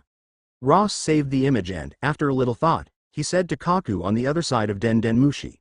The next mission is to collect intelligence about Devil Fruit's awakening, and the whereabouts of Sand Fruit, Metal Attribute and Barrier Fruit.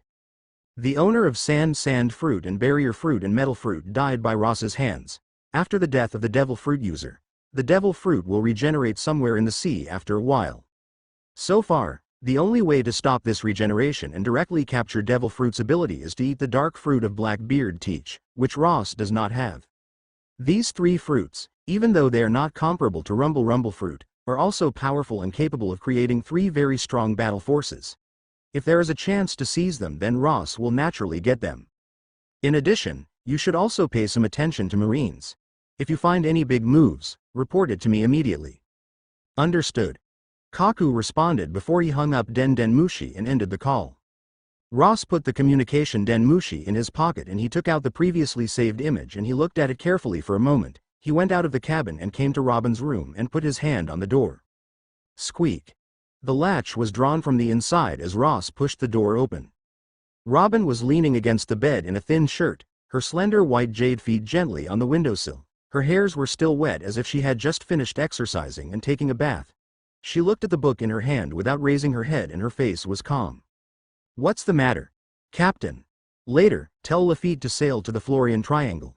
By the way, there's one more thing I want to ask you. Ross closed the door behind him and went into the room. You've seen Devil Fruit before. Have you heard about Devil Fruit's awakening? Devil Fruit awakening? Robin laid down her book and looked at Ross, with a flicker of thought in her eyes.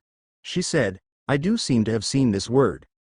She recalled for a moment, shook her head at Ross and said, I should have seen the word but I didn't read anything about it. I wasn't interested in Devil Fruit at that time. I see. Ross nodded as he glanced at the smooth long legs of Robin on the windowsill and turned and walked away. Leaving Robin's room, Ross returned to the deck and looked at the boundless sea for a moment, then he jumped again and charged towards the sea below. With the power of gravity distortion, Ross floated on the surface of the sea, his feet gently stepping on a wave and the power of distortion suddenly stimulated and pours into the sea.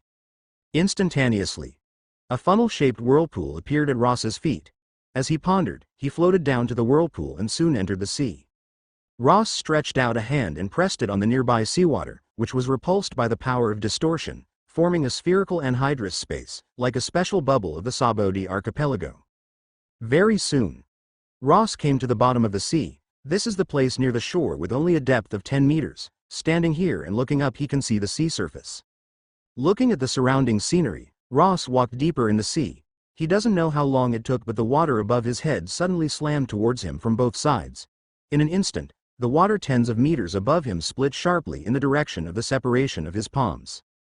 Whiz! Ross raised his foot and rushed out of the sea and took a step on the sea surface. Crash! Hundreds of meters around the sea surged suddenly under his power and it looked like the water has lost its gravity as it flew toward the sky, constantly converging and finally turned into a huge blue water ball that quietly suspended in the air. There were even some panicked fish in the blue ball that was suspended in the air. Is this my limit? Ross came over the water ball and stepped on the surface of the water ball. Such a wide range of water ball was almost the limit of his control, enough to wrap a large battleship in it. Ross's stamina is consuming rapidly in the state of limit-triggered power of distortion. He tries to touch Devil Fruit's awakening in the way of limit-triggered power of distortion. Ross flies up a little and his feet leave the surface of the water ball. At the moment of departure, Ross felt extremely laborious and as time went on his efforts to keep the ball in shape began to grow larger and larger. He tried to manipulate the gravity of the water ball without touching it directly but ultimately failed. 10 seconds later, the water ball began to crash down. 20 seconds later, the water ball began to fall apart and large areas fell to the sea. 30 seconds later, the water ball completely disappeared. Can't I do? Ross looked at his palm. In his palm, a fist-sized water ball was suspended. Although it was suspended quietly, it would slide down silently every dozen seconds and then again become suspended when it touched Ross's palm. After repeating this several times, Ross shook his head and threw away the small water ball and again charged into the sea below, once again creating a huge water ball. Once. Twice. 3 times. He doesn't know how many times he repeated this process. Every time his stamina runs out, Ross returns to the ship, drinks water, eats, massages his muscles and then returns to the sea again.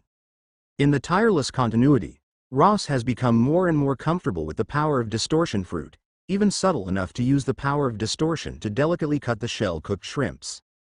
Period. Ross also occasionally experienced the special feeling he experienced while fighting leader Don Chinjao, which seemed to release the power of distortion in the air but he could never translate this feeling into reality. Is it because the power of distortion is not strong enough? In practice, Ross is constantly thinking that the power of distortions is not strong enough. It is a strong possibility, just as physical strength being not strong enough to practice Marine's Rokushiki. 7 days later, Log Po's magnetism was finally stored up and Lafitte returned to the ship. He used the 3 arrows of Log Po's to steer Ghost Shadow ship towards the Florien Triangle. If the power of distortion is not strong enough, then I will use Moria to improve it, Ross thought. 10 days later, Ghost Shadow ship drives away from Storm Sea and enters the foggy Florien Triangle Sea, which is not Moria's home, but a special climate. It is the great age of pirates at the end of 13 years. Moria entered the sea only 2 years ago. There is no direction at all. Our line of sight is also greatly disturbed. In the midst of the fog, the Ghost Shadow ship is slowly sailing. Lafitte stands in front of the deck, measuring the wind and current and observing the surrounding environment, and shook his head helplessly. Ross stood beside him, looked around at the fog and asked Robin, "How much food and fresh water do we have?" "According to Captain's usage, it's about a month and a half." Robin thought a little and responded to Ross. "The biggest person on board is Shilu, but the biggest eater is Ross. Because his practice consumes a lot of physical energy, Ross can eat as much as Shilu, Robin, and others combined. Fortunately, at sea, they can take local materials to eat at any time. Ross's power of distortion can catch a large number of fishes in an instant, and it is not difficult to dive into the seabed to sweep them up." "Okay." Ross nodded and turned towards Lafitte. "Don't worry about the direction of Log Po's. This sea is not that big. We'll sail this sea in a circle and we'll have a chance to meet him." Moria's terrifying 3-masted sailing ship, the Thriller Bark, though comparable in size to a small island, it is not a real island and cannot be found through Log Po's. Ross only knows that he is in this sea area, but he can't guess an accurate position. Well, if that Gecko Moria ship is really that big, even if it's foggy, it will still be possible to find it within a certain distance.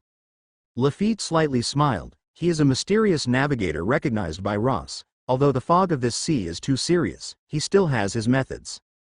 Shichibukai, Gecko Moria, Trafalgar Law also came to the deck, holding his demon knife sword in his arms, and he leaned back against the deck. When entering the Florien Triangle Sea, Ross told everyone that their next goal was to defeat a Shichibukai, Gecko Moria. As for the reason, there's enough reason to kill another Shichibukai, to make big news, to rise in prestige or something. Lafitte, a restless person, is happy to find something to do. "Do you feel cheated by Captain?" Standing not far from Law, Robin gently smiled and said, "Even if you didn't get on board, Captain may still move on Doflamingo when he gets to the New World." Law shook his head. "Do not. Even if that's the case, I'd like to stay here and be a witness." He gazed at the foggy sea, his eyes sparkling, and there was no confusion or fear in them. There was just a trace of determination to avenge Corazon and destroy Doflamingo, at any costs. In the Florien Triangle Sea, the Ghost Shadow ship sailed slowly. Sailing in this foggy and gloomy sea, Ghost Shadow ship feels like a fish in the water. Its color is dull. Now in this sea, it is like a ghost ship sailing out of hell. 7 days passed quickly, and within 7 days, Ghost Shadow ship encountered debris from time to time, some of which had been shaking and rotting in the sea for decades. "Whoop, something's coming. It doesn't seem quite fit Captain's description." Lafitte, who spent most of his time sitting on the sentry post at the top of the Ghost Shadow ship mast, suddenly noticed something. He stood up and looked ahead at the sea, his eyes glittering slightly. It was a huge ship. Its hull looked shabby and worn out.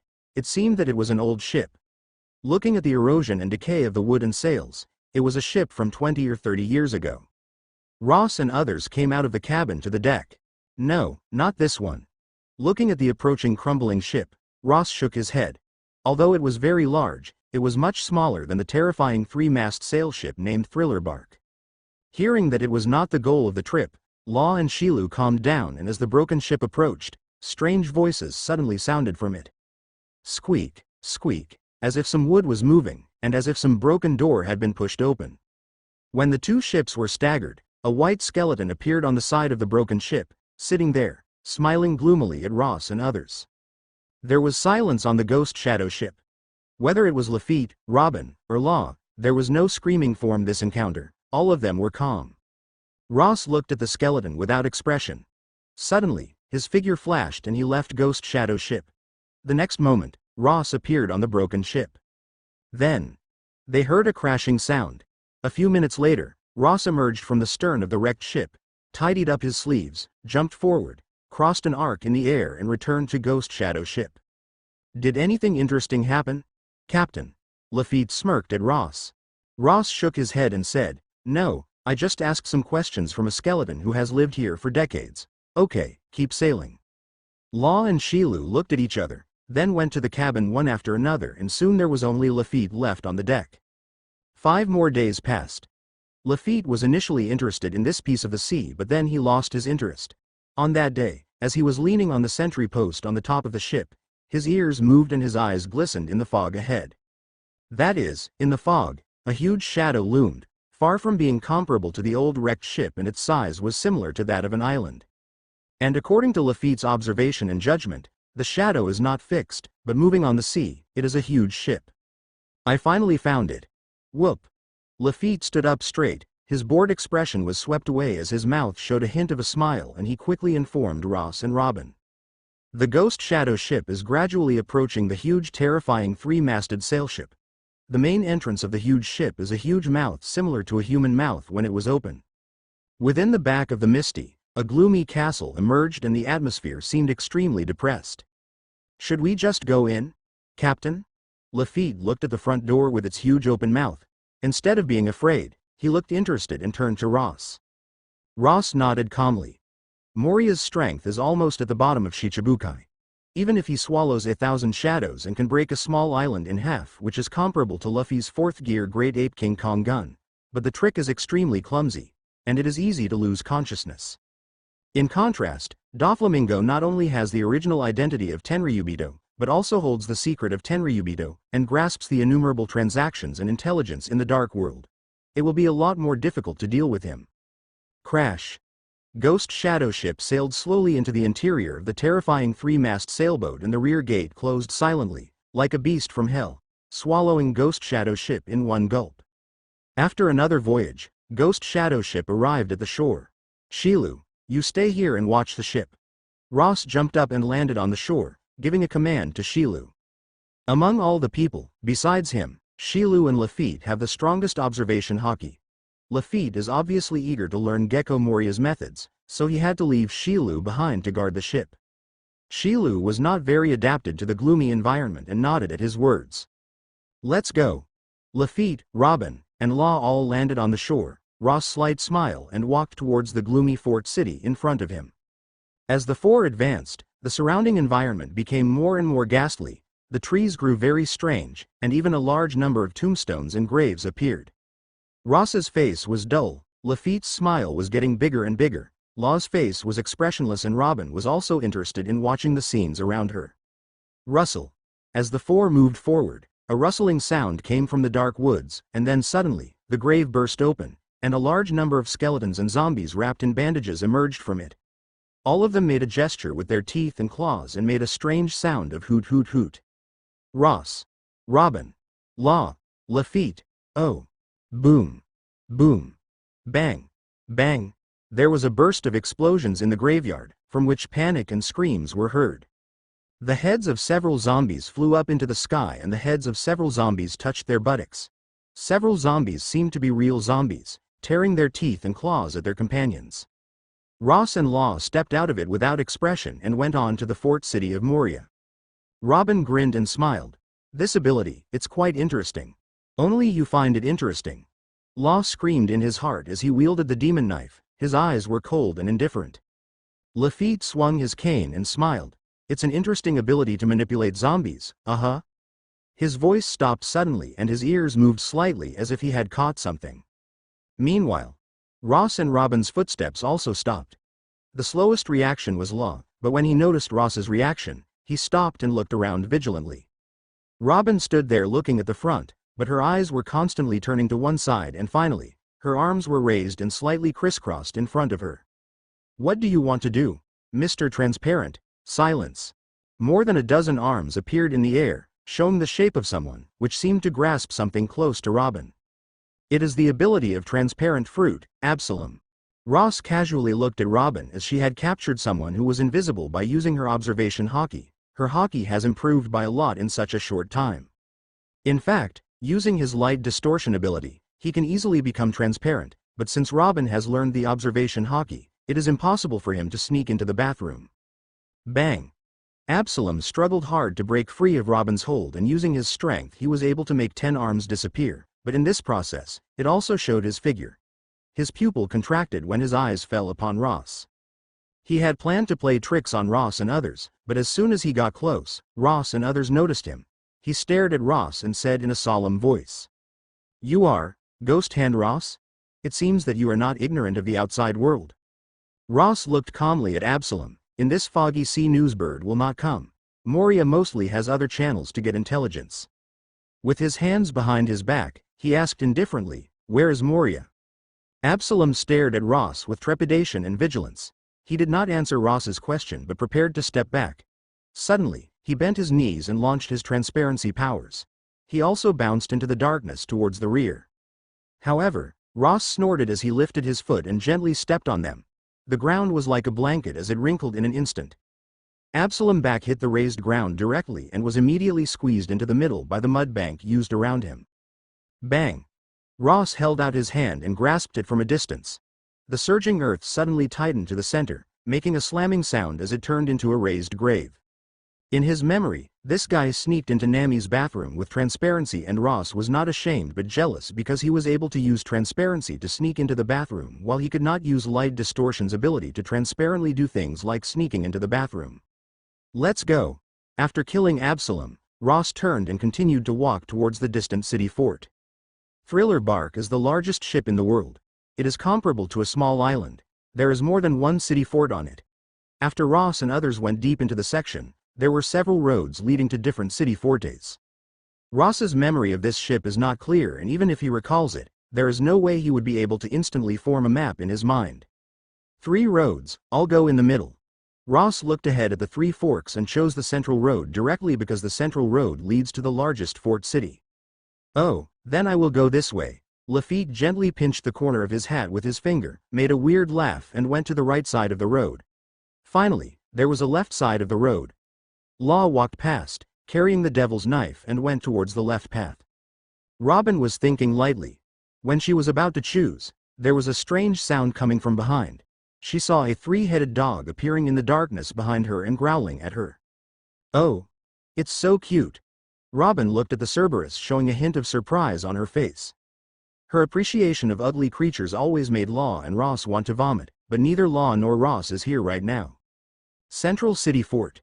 In a dark room, Gecko Moria, one of the 7 warlords of the sea, who is very fat, is lying on a huge bed, and at this moment, several figures hurried in and woke him up. "Ah, I had a nightmare." Moria rubbed his head and sat up on the bed. "That's great, Lord Moria." The bandaged zombie, headed by him, said respectfully to Moria. "It's 3 days since the last night raid.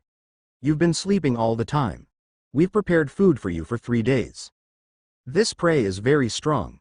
It is the Ghost Hand pirates which defeated Marines in the Spring Island. If you can get their shadow, it will definitely help you. The suspension bounty of Ghost Hand Ross is the highest one they have ever encountered. The suspension bounty of Ghost Hand Ross is up to 440 million berries. However, before becoming a Shichibukai, Moria had a bounty of up to 320 million berries and even went to New World to challenge 100 Beast Kaido, one of the 4 emperors. How can a measly Ghost Hand pirates be stronger than 100 Beast Kaido? The difference is too wide and far, and this is his home, so they only have the excitement of doing meritorious deeds as they are sure that they would win. Moria squinted slightly as he heard his zombie subordinate's words. "Oh, is that the guy who killed Crocodile? Where are Dr. Hogback and Absalom?" Having arrived at New World and challenged 100 Beast Kaido, and he survived despite failures and loss of his crew members, Moria despises people other than Yonko. Even Ghost Hand pirates are nothing to him. There is no fear or any other emotion for pirates who have learned and seen one of the strongest existence of the ocean. Absalom has been dispatched. Call everyone. The shadow of the Ghost Hand pirates, if you can get it, will be enough to make my zombie legion stronger, and I will be closer to the position of the Pirate King. Moria showed his fangs and a strange laugh echoed through the room. West City Fort. Hogback, one of the 3 mysterious subordinates of Moria, had just come out of the lab with a little blood on his hand. He took off his gloves and threw them aside. At this moment, a zombie came in from the outside and bowed to Hogback. "Lord Hogback, Lord Moria has summoned you." "Huh?" Hogback glanced at the zombie and said, "Really? I just got out of the lab and haven't eaten a piece of pudding yet. Shaking his head, he walked out the door. But just then, there was a sound of crashing outside, as if something had rushed in and started to beat someone up. With a wrinkled eyebrow, Hogback pushed open the door and went out. Listening to the movement in his city castle, he could not help asking, what happened? Lord Hogback, someone broke in. A zombie ran towards him in panic and reported to Hogback. He is very strong. We can't stop him. Hogback now vaguely knew why Moria had called them all of a sudden. It looked like a group of heavyweight preys had come. He grinned and walked in the direction of the news. Very soon, after passing through several rooms, he came to a hall where a mess of books, murals, and carpets were cut into pieces, which were stuffed into shadows and turned into living objects. You're the gifted surgeon, Hogback? Law stood in the middle of the hall, holding the devil's knife, looking at Hogback who was coming out of the inner hall. Hogback grinned, revealed 4 long, pointed beast-like teeth, and gave a strange laugh. He said, "You are very knowledgeable. Yes, I am the world-famous Dr. Hogback." Law's face was expressionless and he didn't do anything about it. The demon knife in his hand pointed towards the zombies he had cut open and said, "Are these your masterpieces?" "Those zombies have obvious marks of cutting and stitching." Hogback showed a proud expression on his face and said, "Naturally, my experiments." "Sucks." Law interrupted Hogback's words, gave him the second half of the sentence. Hogback's throat went stiff and his proud face froze in an instant and gradually became gloomy, staring coldly at Law and saying, "What did you say?" "I said, your masterpieces sucks." Law put the demon knife on his shoulders and said calmly, "Whether it is stitching or other parts. Oh, I forget to tell you, I am also a doctor." In front of Law, who owns Surgeon Fruit, Hogback's so-called splicing operations are so rotten that they can't be worse, but they still have a high reputation in the world, which, in Law's view, is somewhat unbearable. Hogback's face contracted as he bit his teeth and his eyes were filled with anger as he said, "Kid, you're 10 years too early to comment on my medical skills. Die." The moment his voice fell, he shouted angrily at the many zombies that had already gathered inside and outside the room. In the instant, countless zombies rushed towards Law. Law calmly raised the sword in his hand. City Fort in the east. Lafitte sneaked into it silently and his hiding skills were superb, but unfortunately, he was hit by the ghost of Perona, one of the mysterious 4, through the wall. Affected by a negative ghost, Lafitte was not angry at his inadequacy. Instead, he stood up and showed an interesting expression, avoiding the rest of the negative ghosts and disappeared into the darkness of Fort City. The hide-and-seek game started on this side. Outside the area, a large number of zombies appeared to besiege Robin. However, Robin's capabilities have been developed to a certain extent and she also has observation hockey. Faced with this sea of people tactics, there is no pressure on her. With her own power, she will be able to defeat these large number of zombies. Central City Fort. Moria was waiting for the 3 mysteries to gather, but instead of them, Ghost Hand Ross of Ghost Hand Pirates appeared. Passing through the oppressed darkness, Ross appeared at the main entrance below the Central City Fort. The huge front door was tightly closed, but Ross did not stop, let alone knock on the door and put his hand directly on the huge door. Bang! The power of distortions burst and the huge door instantly centered on the position touched by Ross's palm turned into a whirlpool-like shape. After a spiral distortion, the door burst apart and splashed around in countless pieces of wood and iron. The big door was now destroyed and Ross stepped into the hall. At a glance, he saw several startled and bewildered zombies. "Where is Moria?" Ross asked expressionlessly. Several zombies looked at each and gave a strange cry. Instead of answering Ross's question, they fled in 3 directions. However, before they could escape far, the floor suddenly rolled like waves, wrapping them in it and suddenly squeezed them and turned them into a bunch of bandages and broken bones. Ross stepped forward and looked up at the top of the city fort. His observation hockey had noticed a distinctive atmosphere on the city fort. Top level. Gecko Moria was sitting at the dinner table and suddenly he shook with the entire fort that forced the pudding in his hand to end up on his head. He stood up embarrassed and in great confusion. What happened? Moria was furious as he wiped his forehead. He suddenly stood up and screamed around and in the resounding roar, several zombies ran over in panic. "Lord Moria, it's not good, someone broke in, it's Captain of the Ghost Hand Pirates." Several zombies showed some panic on their faces and at the same time, they heard more intense sounds coming from City Fort below, which made the whole city fort shake up, with a vague sense of being collapsed. Moria stared, and a few bloodstains appeared in his eyes. Damn it! He screamed angrily. Just as he was about to rush down, the top floor shook violently and then slammed and collapsed. A strange power shrouded the entire city fort, turning the whole city fort into rubber, screwed up the upper and lower parts and turned to the center to gather and squeeze. Bang rumble. The walls began to collapse in a large area. In a violent sound, the whole city fort collapsed completely. In the spattering of numerous rubble, Ross's figure was suspended in the air with his hands stretched out in front of him. Such a tremendous movement naturally shocked Hogback, who commanded the zombies to deal with Law, and it also alarmed Lafitte and Perona, who were playing a game of hide and seek. How could it be Moria's city fort? Hogback looked at Moria's city fort with a stunned look on his face. A sword flashed and more than 10 zombies were cut into pieces.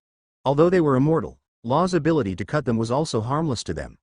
But it did not mean anything to Law. When he waved his finger, they were all randomly spliced into a pile of zombie balls and could not move. After killing a large number of zombies, Law looked at panicked Hogback and said, "I'm sorry, you're finished. I'll take back the name of a gifted surgeon." Crash. Below the collapsed city fort, black shadows, like bats, flew in all directions, splashing the rubble around, and Moria's figure burst out of the ruins, with a little blood on his head, making him look terrifying. Looking at his collapsed city fort, the muscles on his face kept twitching and finally turned into a rage as he looked towards Ross, who was floating in the sky. Ghost Hand. Ross. How dare you destroy my city fort, Shadow Guns. His eyes were bloody, he shouted fiercely in fury, and his arms were raised upwards. Bat-shaped shadows quickly converged, turned into a black spear and rushed towards Ross, who was suspended in the sky.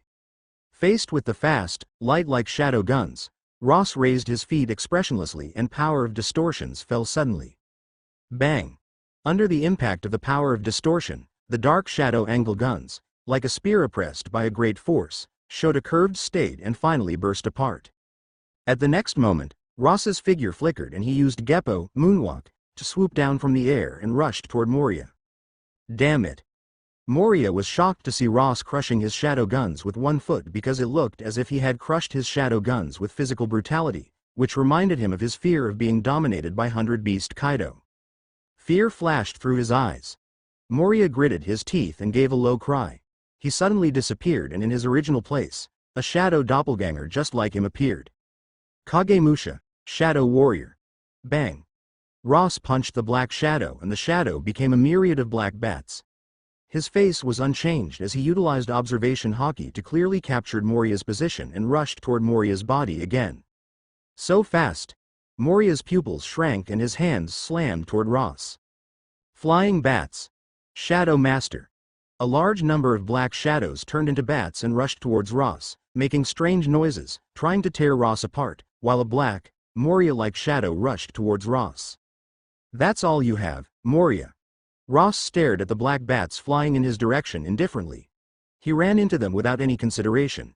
He was surrounded by the power of distortion, and all bats touching his body were torn apart by his overwhelming power. How can it be? Moria's pupils contracted violently as Ross's rampant way of attacking completely ignored the way he attacked. It was almost identical to 100-beast Kaido's attacks. The fear in his memory came up again. A cold sweat overflowed on his forehead, and he kept telling himself in his heart that Ross was not 100-beast Kaido. Kagemusha, Shadow Warrior. Moria once again exchanged positions with his shadow. Now he can only summon 2 shadow doppelgangers at a single time, as it takes time for the shadow doppelganger to recover when it explodes. With fear in his heart, Moria struggled to bite his teeth, and after switching positions, gave a loud and violent shout and used his strongest attacks. Shadows Asgard. Territory of gathered shadows. In an instant, countless shadows crazily rushed towards Moria, and taking him as the center, they turned into a whirlpool, which was constantly swallowed by Moria, and his figure grew with the swallowing. Originally as high as 6 meters tall, after continuous devouring, quickly reached 7 meters, 8 meters, 9 meters, become a giant in a dark hue. Absolutely impossible, like that time. Moria, who swallowed hundreds of shadows, gave a roar and punched towards Ross. This punch seemed like a landslide and could easily crush a fort city. Whiz! Ross did not fight hard and deflected himself in the air, then bypassed Moria's fist and came to Moria's front. Clumsy ability, clumsy moves. I heard that you have challenged 100 Beast Kaido. I don't know how you could survive him with only these abilities. Ross's eyes were indifferent as his right hand's 5 fingers folded and clenched and his fluttering fist struck between Moria's chest and abdomen. If Moria can fully grasp this huge power and use it with great flexibility, he can at least rival 3 disasters, even if he is not as good as 100 Beast Kaido, but it is not his own power, it cannot be sustained and it cannot be controlled and Moria relied too much on his subordinate. Bang! The fist which was totally disproportionate to Moria's body fell on Moria's body but made Moria's huge body suddenly appear deformation, as if he had been hit between the chest and abdomen by a speeding train. His round belly suddenly turned into a whirlpool, under which Moria's eyes had turned white and a lot of shadows gushed out of his mouth. Oh, your endurance seems to have increased. Seeing Moria, who was smashed by his punch and didn't fall completely, Ross looked calm and flew forward and punched him again. If your speed can reach your level of strength and endurance, it will be very difficult to defeat you. Unfortunately, this is not your own strength, you cannot control it. Ross looked calmly at Moria who was flying backward. Whiz! When his voice fell, Ross's figure flashed and rushed back towards Moria. Moria's vitality was very strong as he was still alive. Cough, cough, Moria, who had smashed several buildings and smashed into the ruins, tried hard to lift up his body, but it was hard to do so. Did I lose just like that? My strongest attack Shadow Asgard is still weak just as it was at that time. He watched as Ross flew towards him and at this time his memory was very chaotic. Ghost Hand Ross, if you have the ability, go there, where the real nightmare lies. Moria, who had fallen into the ruins, finally distinguished Ross from 100 Beast Kaido and screamed. Nightmare? Do you mean 100 Beast Kaido? Ross slowly fell from the sky, suspended in front of Moria, and said with indifferent eyes, unfortunately, you won't be able to see the day when I defeated him. Bang! 7 warlords of the sea, Gecko Moria, has been hunted, earned a reward of 50 talent proficiency points and 1 free talent point. Ross slightly shook his head as he listened to the voice coming from his ear. It seemed that Shichibukai was among the hunting rules of the talent system. As for free talent points, it was mostly a bonus. After killing Moria, Ross fell back to the ground and judged the direction of the movement on the island and left. Almost half a minute after Ross left, a figure came slowly and stopped in front of Maria's body. He held Den Den Mushi in his hand and exhaled a cold breath in the air. Moria is dead. Den Den Mushi was silent for a second at the other end and then came an angry voice. Did that guy do it again? He is killing 7 warlords of the sea one after another. No. On the other side of Den Den Mushi came a second voice with a calm tone.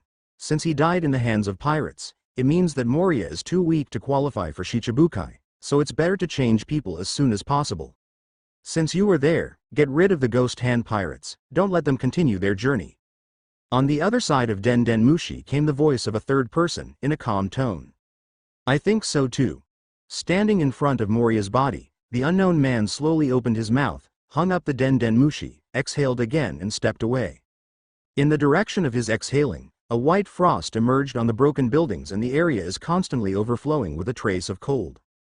Thriller bark. The central city castle was turned into a ruin. In the west-facing city castle, Law slowly stepped out of it. The sharp end of the demon knife in his hand was still a little bloodstained. Hogback himself has little strength and the zombies, in general, did not pose a threat to Law, but even so, he spent a lot of stamina in the fight. He is still too young and weak after all. In the east-facing Fort City, Perona's body was suddenly thrown into a gift box on the bed. A frightening ghost popped up and frothed and she fainted in an instant. Lafitte's figure flashed through the darkness. Periphery. Pieces of zombies screamed and wailed.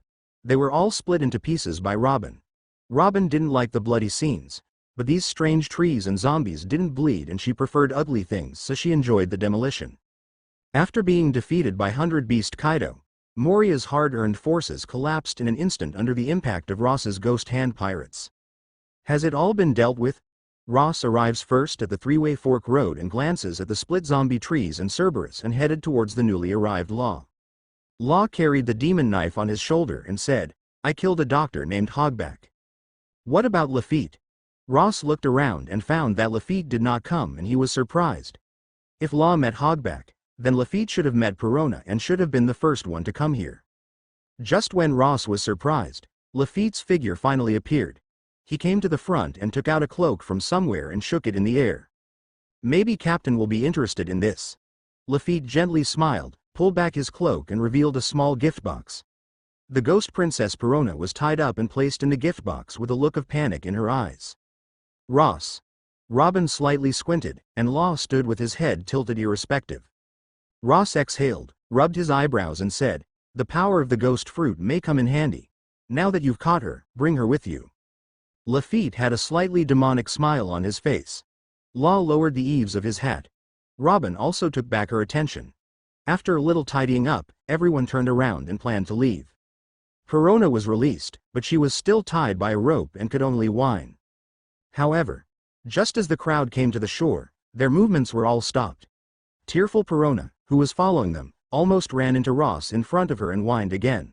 Suddenly, something went wrong and her voice stopped. Everyone's eyes are looking towards the shore, where the ghost shadow ship is, but the whole ship has turned into a beautiful ice sculpture. On the railing of the ship, sitting alone, Marine Headquarters Admiral Aokiji. Arara, I haven't seen you for years and you've become a big girl. Nico Robin, but I am sorry, I can't let you continue sailing. Aokiji just sat there and looked at Ross and others calmly. His tone was very gentle and there was no redundant movement, but it brought a terrifying pressure to all the people present. On Ross's ship, there is no question of who doesn't know Aokiji, as Kaku and others have already passed on the intelligence of Marine 3 admirals several times.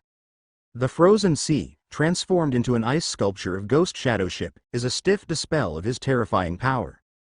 Robin's forehead overflowed with cold sweat. If there was a person whom she feared most, then there was no doubt that Aokiji had left her with fear and deep impression when she was very young. Law's face was so heavy that his pupils were shrinking violently. Even though he was very young now, he knew the horror of Marine Admiral very well. Although Lafitte remained calm, a light flashed through the depths of his eyes and his heart rate also increased. At this point, when they met a Marine Admiral, no one could remain calm. The same is true for Ross. He did not expect that Aokiji would appear on the thriller bark at this point in time, and there was almost no sign. There was no chance to avoid him now. Ross is not Straw Hat Luffy, no Garp, no grandfather who is kind to Aokiji, no Alabasta, and all the Marines who chased him are hell-bent on killing him, so no matter what Marine Admiral he encountered, he is in a very dangerous situation.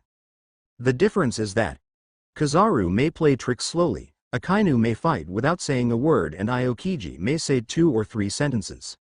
As Ross expected, Aokiji did not directly attack. Ghost Hand Ross. Aokiji sat there watching Ross and reached out and touched his chin.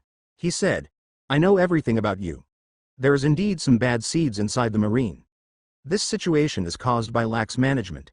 It is our responsibility, so I am going to apologize to you." Having said that, Aokiji paused and his tone sank. "But the things you did after that are unforgivable. I believe that as a man, you should know the consequences of your actions. Ghost Hand pirates are dangerous, especially Ross. He knows better than anyone what will happen if he continues to let them go. He has his own justice and Ross's existence has touched his bottom line." Ross looked at Aokiji and thought about how to deal with him while he replied in a gentle tone. "False words do not need to said here, it's the law of the jungle in this world. Justice is dominated by power. If the person who controls power is me, then this would have not happened from the beginning. Since it is unavoidable, so fear, panic, and other emotions are all meaningless. Meaningless things will not appear on Ross's face." "Ah la la, that's a terrible idea." Aokiji stared at Ross. He had his justice and principles. Ross hunted pirate and contributed to peace, but killing Marine was an unforgivable crime. There were no such things like doing good things that will eliminate the bad things in this world. Aokiji said nothing more. Turning to Robin on the other side, he said, "Nico Robin, when I let you go, I said that we were enemies and that after you made a mistake, the first person to catch you will be me. Unfortunately, you chose the wrong path." When Robin heard Aokiji's words, she couldn't help but slightly bite her teeth and think of things happened when she was a child. Her hands were slightly clenched and she gritted her teeth. So, the destruction of O'Hara's is due to the so-called mistakes? Aokiji's eyes slightly widened when he heard Robin's words. In fact, he used to have doubts about the existence of the government and the justice of Marine. He is not as determined to stand on the side of the government as Sengoku, nor does he insist on absolute justice like Akainu. He is constantly thinking about what justice was. In Marine Admiral's position, he touched too many shadows. It goes without saying that Tenryubito knows too much about the government's massacre to cover up something. World government, does it really represent justice? However, currently, Aokiji has just assumed Admiral's post. He is not completely disappointed with the government and had not completely lost his faith in justice, but he still has his own beliefs. So after hearing Robin's words, his heart just slightly fluctuated and he restored calm and slowly said, breaking the law of the government is wrong. There is nothing more to say. Aokiji stood up slowly, half of his body slowly covered with a layer of ice. He looked down at Ross and others and said in a cold voice, "You are dangerous elements, let's finish here as soon as possible." Kacha. Kacha. Almost at the next moment, in front of Aokiji, a large number of ice spears emerged, smashing the void and running towards Ross and Lafitte. Ross and others had been on guard for a long time, and at the moment Aokiji started, they made evasive moves one after another. I didn't expect to meet a Marine Admiral here. Law took a deep breath and pulled out the demon knife. Even if the other party is a Marine Admiral, he would never easily fall here. He still had something to do. Law's movement is the slowest one. As early as his sword drawing, Ross and Lafitte and others are already moving and counter-attacking. After avoiding Aokiji's ice spear, Ross came to the top of Aokiji in a flash, with his right fingers folded into a fist as he punched him. Aokiji raised his arm expressionlessly and waved his fist at Ross, but before his fist was up, a large number of arms suddenly appeared on his body, wrapping his body around. Silently, Lafitte appeared behind Aokiji and the mahogany cane in his hand jerked through Aokiji's chest. Bang! At the next moment, Ross's fist slammed down on Aokiji's body. Lafitte pulled out the stick and pulled back and Robin also dissipated her arms. Under the power of distortion, Aokiji's body instantly burst into a large amount of crushed ice, spilling down on the already frozen sea. Can you use hockey? Sure enough, you can't be allowed to grow up anymore.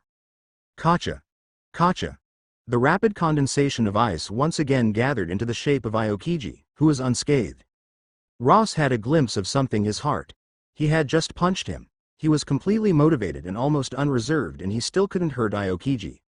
Aokiji used some way to avoid the damage. Was it Kenbenshoku, observation, which captured the action and he was able to elementalize his body in advance, or did hockey offset the damage? Whiz. When Aokiji regained his form, he suddenly left his place at a very fast speed and it seemed as if he had vanished out of thin air. In Ross's memory, there are very few scenes that express Aokiji's speed. One of the most impressive scenes is that Doflamingo's fingers had fallen in the moment he tried to kill Smoker, but Aokiji had frozen them in the air. Without doubt, Aokiji is not as fast as Kizaru in terms of speed, but he is someone who stands at the top of this sea and he is far stronger than anyone else here, including Ross. Almost instantly, Aokiji appeared behind Lafitte at a speed that even Ross's observation hockey could only capture. Crash! Aokiji raised his hand and pressed it on Lafitte's back. Lafitte's face changed and he didn't know what to do. He suddenly turned into cherry blossoms and broke up. When he appeared again, he came to Robin's side. He gasped violently, with a part of his back covered by a moraine white frost, about the size of a palm. He apparently could not completely avoid it. Aokiji did not stop but showed up much faster than anyone else in the area. He came to Robin's side and turned his arm into an ice knife trying to cut Robin's neck. Law, who had not been able to respond before, finally responded by swiftly switching Robin's and Ross's positions. Instead of Robin, Ross gave Aokiji a fierce punch. Bang! The ice knife collided with Ross's distortion fist. After a stalemate for half a second, there was a dense crack in the ice and it finally burst apart. However, Aokiji's expression did not change at all and his tone was indifferent. Ice Age. Buzz. The bone-chilling cold spreads suddenly from under his feet and in an instant, it is shrouded in all directions. Its speed is so fast that even Ross can't stop it. Although the ice was contained by Ross's power of distortion, the three people, Law, Lafitte, and Robin, were frozen into ice sculptures in a flash. Distortion. Sonic explosion. Ross shouted loudly and the sound, under the influence of the power of distortion, suddenly surged, turning into a hoarse sound that could almost pierce the eardrum and explode in Aokiji's ear. Aokiji didn't expect Ross to have this kind of attack. Immediately, his ears heard the sound and his head appeared dizzy for a moment and then he was punched by Ross. Bang! When the punch fell, Aokiji was once again turned into numerous pieces of ice falling into the distance. When he was reassembled, a trace of blood appeared on his mouth and he gently wiped it off with the back of his hand. "You are quite strong, I didn't expect this." Ross looked at Aokiji, but his eyes were heavy. Taking advantage of the sonic boom opportunity, he delivered a full-powered punch, which was one of the concealed means he had envisioned to deal with an admiral, and he was able to successfully implement it, but the punch only caused a little minor injury to the other side. And Aokiji's defense is very simple, that is armament haki, which is much better than Ross's armament haki. Even if it was due to the influence of the sound explosion, it did not form a hardening, but it also offset most of the damage. Afterward, the elementalization offset apart, so that the actual effect of Ross's punch could not be achieved. Kacha. Kacha. Lafitte's ice sculptures shook a few times and were broken from the inside. He eventually used some armament haki to not get frozen into popsicles from the inside out. However, despite his breakout, his condition was very bad. His whole body was blue and he was in a state of severe frostbite. "It seems that this time, our luck has run out, Captain." Lafitte's mouth showed a bitter smile. With one man's power against their ghost hand pirates, but it presented an overwhelming situation. This is Marine Admiral's strength. They crushed the power of Gecko Moria pirates and destroyed them in an instant, without any ability to compete. "You go first, if you can take them with you." Ross took a deep breath. If Lafitte's armament haki could be stronger and resist some of Aokiji's freezing power, he would be able to join him and fight against Aokiji. If Robin's armament haki can be stronger, she would not be instantly frozen into an ice sculpture. Fortunately, she would eventually use a little to not get completely frozen inside and outside into an ice sculpture, but only frozen outside, similar to Lafitte, but worse than Lafitte as she is unable to break out. In Law's case, Surgeon Fruit might have survived. As for Shilu, looking at the ghost shadow ship, which has been frozen into an ice sculpture, he doesn't have to guess the result. Total defeat. Neither Lafitte nor Arbian nor Law has the ability to work with him to deal with Aokiji. Although he can't deal with him himself, he can run away from one if he is alone. "Okay, Captain." Lafitte restrained his old grinning expression, and the whole person was unprecedented solemn. His figure glittered like a ghost as he reached Robin and Law's position. They were taken together. Aokiji breathed out a cold. He indifferently said with a frosty face, "I said, you dangerous people are better off dead here." Whiz. Before the words were finished, Aokiji suddenly turned into a shadow as he charged towards Lafitte. But almost immediately, Ross moved at the same time. Although he was slower than Aokiji, his action was eerily ahead of time, as if his observation haki had risen sharply, blocking Aokiji. "Huh?" Aokiji's eyes flashed. Ross shouldn't be able to react and act so accurately. He vaguely felt that Ross was a little different from before. Bang! Ross's punch fell upon Aokiji's ice fist and their punches collided in the air. The ice kept growing and being crushed, and ultimately Aokiji's strength was better as the spread of ice caused Ross to fly back. Watching Lafitte disappear at the end of his line of sight, Aokiji's eyes twinkle with cold and his figure rushes past in a flash. But it is at this moment that the frozen earth suddenly rolls up like a blanket, wrapping him in it in an instant. Again, Aokiji didn't expect this. Having been hindered, he finally lost sight of Lafitte. Although his observation haki could still capture Lafitte's position, it became more and more blurred as the distance increased between them. "Forget it." Looking at the direction in which Lafitte fled, Aokiji shook his head and turned to look at Ross. "You're surprisingly calm to let your men run first. If Ross abandons Lafitte and others to escape by himself, Aokiji can defeat Lafitte in an instant and catch up immediately. There is no possibility of escape at all. But to let Lafitte flee with Robin and Law first, he could not defeat Ross in an instant. He could only chase Lafitte first, but he was blocked by Ross twice in a row and couldn't follow them. In the present situation, if he goes after Lafitte, kills Lafitte and others and comes back, he may not find Ross. Compared to other people, eliminating Ross has a higher priority. Ross did not answer when he heard the Aokiji's words. His eyes were calm and his entire body and mind were in a state of extreme calm. This state is called Spirit Heart. It is a secondary talent on the Agility Enhancement branch of Talent System, similar to Tenacious, with the effective, enhance his focus to the maximum. When concentration reaches its extreme, that is, calm to its extreme, Ross's Kenbanshoku, observation, has almost reached its limit, and his own reaction speed has been elevated to its extreme because of extreme concentration. Although his body's speed is much worse than that of Aokiji, Ross was able to block him twice depending on his current reaction speed and observation haki.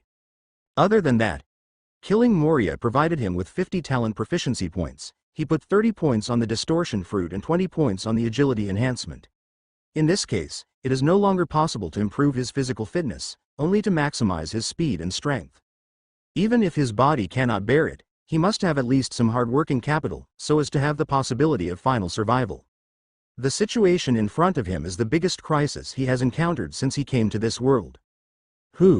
Aokiji stood there, looking at Ross coldly, exhaling, leaving an icy mist in the air in an instant, revealing the bitter cold.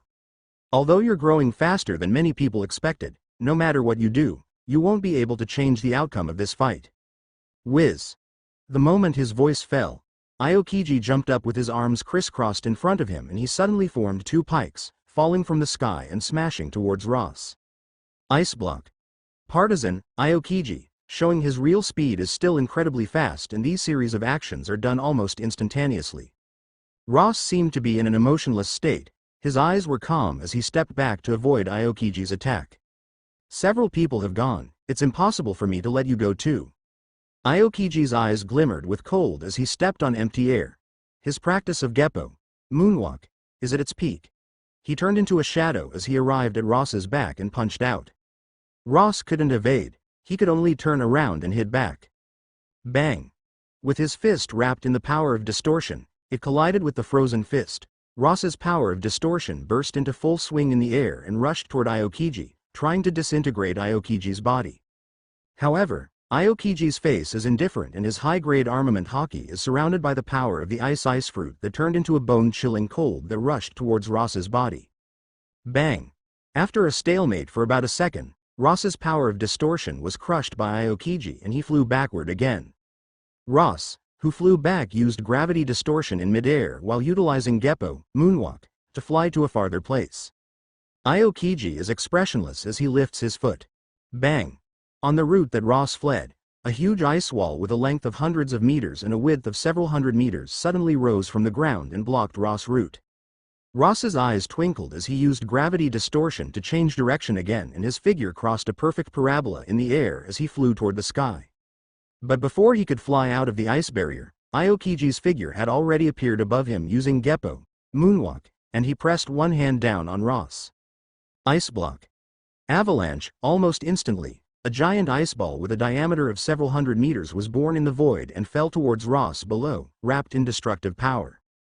Even Ross couldn't evade it in an instant because of its wide coverage. He was rubbed by ice ball and fell toward the ground below. Vector distortion. Ross put his hands on the huge ice ball and pushed his power of distortion to the extreme, covering the whole ice ball, rigidly changing the direction of gravity of the ice ball, so that it deviated from the side and hit the huge ice wall. Bang! A tremendous sound was produced from the thriller bark. It sounds like an infinite glacier breaking up and countless pieces of ice splashing everywhere. Just as the huge ice ball hit the ice wall, Aokiji flashed up to Ross, turned his arm into white ice and pressed it against Ross's arm. Ross crossed his arms and squared in front of him. Bang! Ross crashed toward the ground and smashed into the shattered ice below. Cough, cough, jumping out of the cracked ice, Ross's mouth was bleeding and he coughed twice and there was a trace of ice on his arm. In the past, he relied on the power of distortion fruit to constantly suppress the enemy. This time his power was suppressed from the opposite direction and not only his fruit ability but also his body, haki or speed, he was completely suppressed. The only thing that can barely be said to be advantageous is the flexibility of the distortion fruit. Ice burst. Ross flicked his arm and the frozen traces peeled off inch by inch under the action of the power of distortion. Then he shouted angrily, and power of distortion suddenly poured into the frozen earth. Bang rumble. The whole earth burst into pieces in an instant, with cracks hundreds of meters in length and width appearing. They broke apart rapidly and turned into huge blocks of ice and rocks and they rushed towards Aokiji in the sky. At the same time, Ross flew away from Aokiji and into the other direction without looking back. His purpose was still to escape. Even someone reckless and stupid like Luffy chose to run away when he and his crew were faced with an admiral on Saboti Archipelago because he realized the strength gap between them, so there is no need to mention Ross who was aware of the difference between their strength from the start. Aokiji looked at the cracked earth and the huge ice and rubble flying toward him. He breathed softly and raised his hand against the coming rubble. Kacha! Kacha!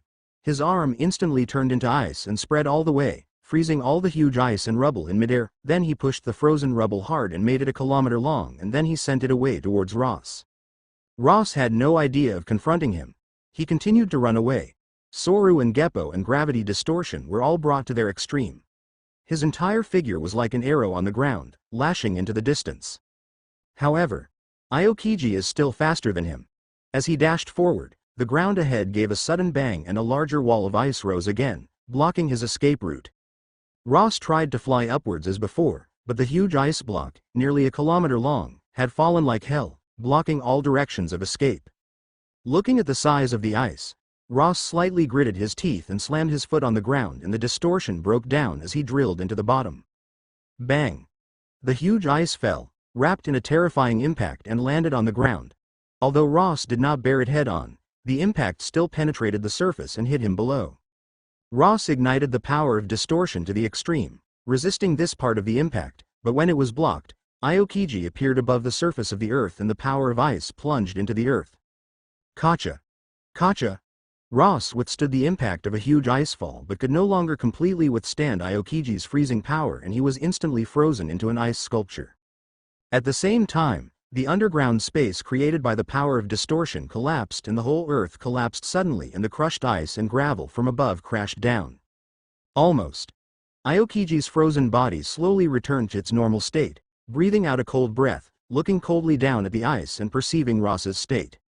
1 second, 2 seconds, 3 seconds, 5 seconds later, Aokiji's face changed slightly as a crack suddenly appeared on the ice like a spider's web spreading in all directions. Ross, who was covered in blood, rushed out of the underground. His body was covered with frost everywhere. It was like a pedestrian coming out of a snowstorm. Without frost, there were a lot of scars and blood was spilled from the wound. Still alive. Aokiji looked at Ross with a solemn face and breathed out a cold breath again. Ross's body was scarred, and there were also hidden injuries in his body that were overloaded with the power of distortion. He gasped fiercely and his eyes sparkled with inexplicable light. In this depressing situation, he suddenly laughed and his lips opened a little. Oh, how could I die without turning the world upside down? Your mind has gone astray. Aokiji shook his head slowly. A man whose mind had gone astray and whose will was very firm was terrible. Once left to their own devices, the worst can be that they become like Doflamingo, a Shichibukai, who has mastered countless dark deals and even made various deals with Yonko, 4 emperors. In any case, today, Ross can't be allowed to escape. Such a person can either be executed as soon as possible or be detained as soon as possible and impelled down so that he can spend the rest of his life in the dark. Astray, do you think so?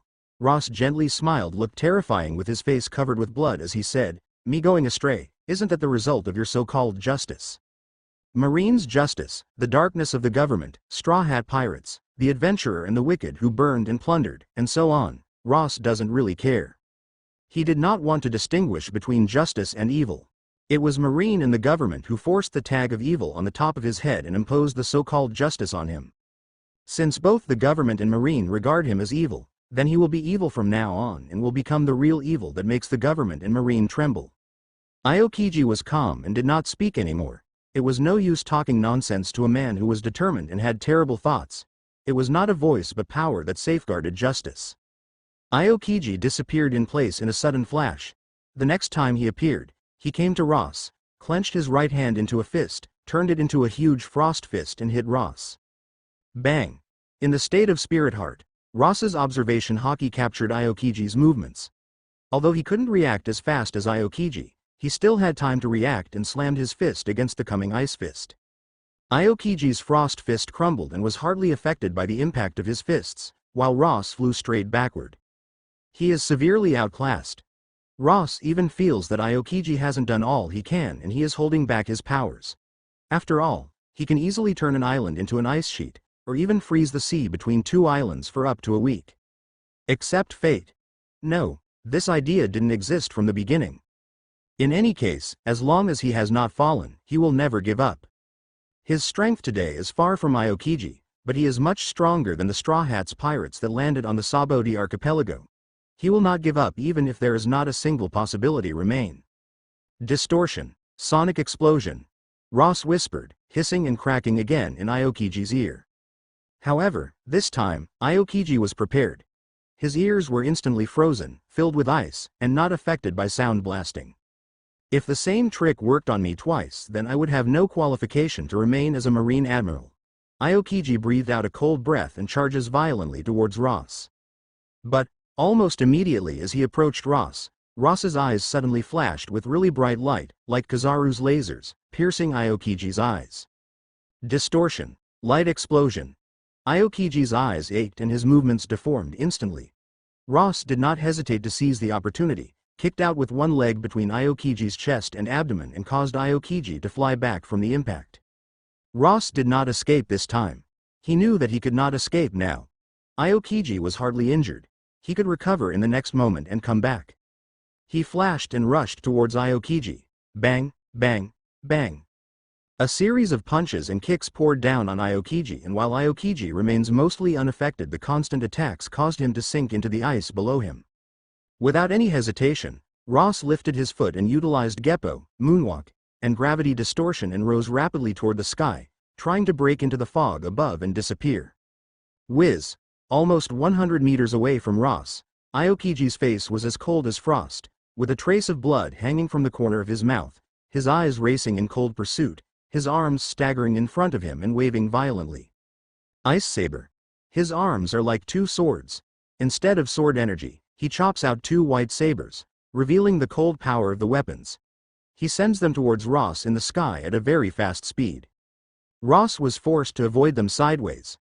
Aokiji speeds up again and catches up with Ross. He swings his hands violently and the ability of the ice fruit erupts as countless ice blocks appear in the sky, condensing into numerous sharp spears, and like a wind rainstorm, they rain down on Ross. It's still a little short. Ross's eyes are low as the perception of the observation hockey is limited. A few of them are able to cover an island like Enel. This is a sea of mist, with poor vision. To escape from Aokiji's hands, he needs to escape and create an opportunity to escape from Aokiji Kenbenshoku's observation, perception of distance. Kacha. Kacha. Faced with the falling ice spears, Ross could only keep fisting and smashing the spears. When a spear was about to fall on him, Aokiji flashed over to Ross and attacked him with one leg. Ross punched up but failed to stand still for a second and then flew backward under Aokiji's power. He fell to the ground again. Ice block. Partisan. Aokiji stood in midair, his eyes glaring and his arms are united, which are turned into very thick pikes. He attacked Ross with these pikes as Ross was crashed into the ground. The fallen Ross concentrates the power of distortion and armament hockey on the front and back, and the power of distortion and armament hockey offset most of the impact in a collision. However, even so, he still suffered a heavy blow and blood overflowed from the corner of his mouth. Because of the existence of tenacious talent, his body is very durable. But in this case, where he was attacked repeatedly with heavy blows, his body is now on the verge of serious injury. If I go to this way, even if I have tenacious talent, it won't last long. He broke the ice on impact and had to drill out of it. Ross, who was breathing heavily, blinked eyes, constantly thinking about all the opportunities that might exist. If he got attacked just one more time, he will be seriously injured and will enter a situation where he cannot heal himself. His own strength will be greatly affected, and then there will be no possibility of escape. Countless ideas flashed in his mind in the state of spirit heart and were excluded one by one until only one left. The only possibility is this. In that case, let's try it. Ross took a deep breath and looked at Aokiji, who fell not far away. The light in his eyes finally settled.